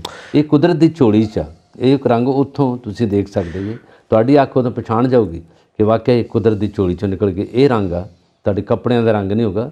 ਅਸੀਂ ਇਹਨਾਂ ਫੁੱਲਾਂ ਦੇ ਰੰਗਾਂ ਨੂੰ ਵੇਖ ਕੇ ਆਪਣੇ ਕੱਪੜਿਆਂ ਦਾ ਰੰਗ ਬਣਾਇਆ। ਅਲਸੀ ਫੁੱਲਾ ਕਹਿ ਦਿੰਦੇ ਨਾ, ਦਾਲਚੀਨੀ ਕਹਿ ਦਿੰਦੇ ਨਾ ਰੰਗਾਂ ਦੇ ਨਾਂ, ਹੈ ਨਾ। ਇਹ ਨਾਭੀ ਰੰਗ ਦਾ ਨਾ ਹੈਗਾ, ਇਹ ਇੱਦਾਂ ਥੋੜ੍ਹੀ ਜਿਹੀ ਭਾ ਮਾਰਦਾ, ਬਿਲਕੁਲ ਸਹੀ ਗੱਲ ਹੈ, ਫਲਾਣੇ ਰੰਗ ਦੀ ਭਾ ਮਾਰਦਾ, ਭਾ ਮਾਰਨਾ ਥੋੜ੍ਹਾ ਉਹਦੇ ਵਰਗਾ ਲੱਗਦਾ, ਟੋਨ ਹੈ ਉਹਦੇ ਵਕਤ, ਉਹਦੇ ਵਰਗੀ ਟੋਨ ਆ, ਇਸੇ ਤਰ੍ਹਾਂ ਦੇ ਰੰਗ ਆ। ਹੁਣ ਅਸੀਂ ਥੋੜ੍ਹਾ ਜਿਹਾ ਅੰਗਰੇਜ਼ੀ 'ਚ ਰੰਗਾਂ ਦੇ ਨਾਂ ਲੈਣ ਲੱਗ ਪਏ ਹਾਂ। ਪੁਰਾਣੇ ਬਜ਼ੁਰਗਾਂ ਕੋਲ ਜਾ ਕੇ ਸੁਣੋ, ਉਹ ਫੁੱਲਾਂ ਦੇ ਰੰਗਾਂ ਨੂੰ ਇਸ ਤਰ੍ਹਾਂ ਦਾ ਦਰਸਾਉਣਗੇ, ਤੁਹਾਨੂੰ ਇੱਕਦਮ ਪਤਾ ਲੱਗ ਜੂਗਾ ਕਿ ਇਹ ਕਿਹਦੀ ਗੱਲ ਦੱਸ ਰਿਹਾ, ਹੈ ਨਾ। ਉਹਦੇ ਵਿੱਚ ਉਹ ਦੱਸਦੇ ਆ ਵੀ ਇਹ ਜੋਗੀਆ ਕਲਰ ਆ, ਦੱਸਣਗੇ ਨਾ ਜੋਗੀਆ, ਤੁਹਾਡੇ ਇੱਕਦਮ ਆਜੂ ਵੀ ਜੋਗੀਆਂ ਦੇ ਕੱਪੜੇ ਕਿਸ ਤਰ੍ਹਾਂ ਦੇ ਹੁੰਦੇ ਆ, ਉਹ ਦੱਸਣਗੇ ਨਾ। ਇਹ ਕਰੀਮ, ਆਪਾਂ ਕਰੀਮ ਕਹਿੰਦੇ ਹਾਂ, ਹੈ ਨਾ, ਉਹ ਕਰੀਮ ਨਹੀਂ ਕਹਿੰਦੇ, ਉਹ ਕਹਿਣਗੇ ਇਹ ਆਹ ਸਫੈਦਾ ਰੰਗ ਆ, ਇਹਦੇ ਵਿੱਚ ਇਹ ਥੋੜ੍ਹਾ ਜਿਹਾ ਭਾ ਮਾਰਦਾ ਅਸਮਾਨੀ ਰੰਗ ਆ, ਦੇਖ ਲਓ ਅਸਮਾਨ ਦੇ ਰੰਗ ਨਾਲ ਦੇ, ਅੰਬਰੀ ਰੰਗ ਆ, ਇਹਨਾਂ ਨੇ ਉਹ ਜੋੜੇ ਹੁੰਦੇ ਸਾਰੇ ਕੰਮ, ਹੈ ਨਾ।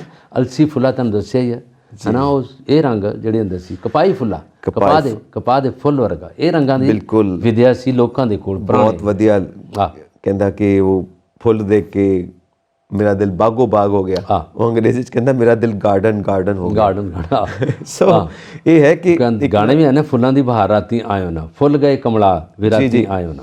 ਇੱਕ ਬੱਚੇ ਨੂੰ ਨਾ ਉਹਦੇ ਮਾਂ ਬਾਪ ਨਾ ਇੱਕ ਡਰਾਇੰਗ ਦੀ ਕਾਪੀ ਲਿਆ ਕੇ ਦਿੱਤੀ ਤੇ ਨਾਲ ਰੰਗ ਲਿਆ ਕੇ ਦਿੱਤੇ ਕਿ ਜਾਓ ਇਹਨੂੰ ਡਰਾਇੰਗ ਕਰ, ਕੋਈ ਨਾ ਕੋਈ ਤਸਵੀਰ ਕੁਝ ਨਾ ਕੁਝ ਬਣਾ। ਉਹ ਫੁੱਲ ਬਣਾਉਂਦਾ, ਉਹ ਬਾਗ ਵਿੱਚ ਚਲਾ ਜਾਂਦਾ ਤੇ ਫੁੱਲ ਨੂੰ ਦੇਖ ਕੇ ਉਹਦਾ ਫੁੱਲ ਬਣਾਉਂਦਾ, ਫਿਰ ਉਹਦੇ ਰੰਗ ਪਤਾ ਕਿੱਦਾਂ ਸਿਲੈਕਟ ਕਰਦਾ, ਉਹ ਰੰਗ ਆਪਣੇ ਬਾਕਸ 'ਚੋਂ ਕੱਢਦਾ, ਉਹ ਫੁੱਲ ਦੇ ਰੰਗ ਦੇ ਨਾਲ ਮੈਚ ਕਰਦਾ, ਕਿਹੜਾ ਰੰਗ ਮਿਲਦਾ, ਕਿਹੜਾ ਰੰਗ ਮੈਚ ਕਰਦਾ, ਫਿਰ ਉਹ ਰੰਗ ਭਰਦਾ ਉਹਦੇ 'ਚ।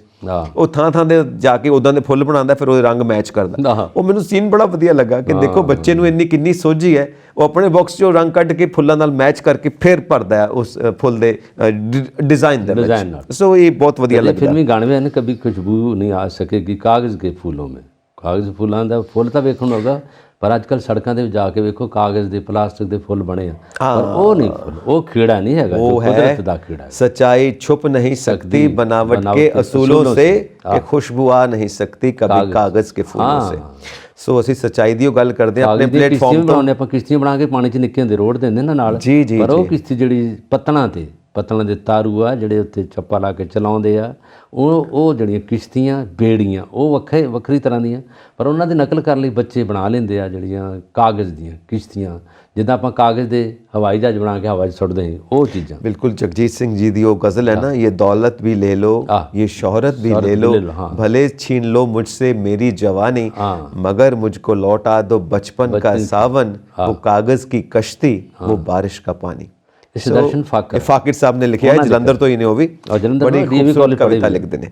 ਸੋ ਇਸ ਸ਼ਾਇਰਾਨਾ ਮਾਹੌਲ ਤੋਂ ਹੁਣ ਆਪਾਂ ਵਿਦਾ ਲਈਏ। ਵਿਸ਼ਾ ਹੋ ਗਿਆ ਵਿਸ਼ਾ ਹੋ ਗਿਆ, ਵਾਹ ਵਾਹ ਵਿਸ਼ਾ ਹੋ ਗਿਆ, ਹੁਣ ਆਪਾਂ ਰੁਖਸਤ ਲਈਏ। ਬਿਲਕੁਲ ਠੀਕ। ਤੇ ਆਪਣੇ ਦਰਸ਼ਕਾਂ ਨੂੰ ਕਹਿੰਦੇ ਆ ਕਿ ਆਪਣੇ ਵਿਚਾਰ ਸਾਨੂੰ ਇਨਬਾਕਸ ਕਰੋ ਤੇ ਸਾਡਾ ਚੈਨਲ ਪੰਜਾਬ ਮੇਲ USA TV ਸਬਸਕ੍ਰਾਈਬ ਕਰੋ। ਸਤਿ ਸ਼੍ਰੀ ਅਕਾਲ।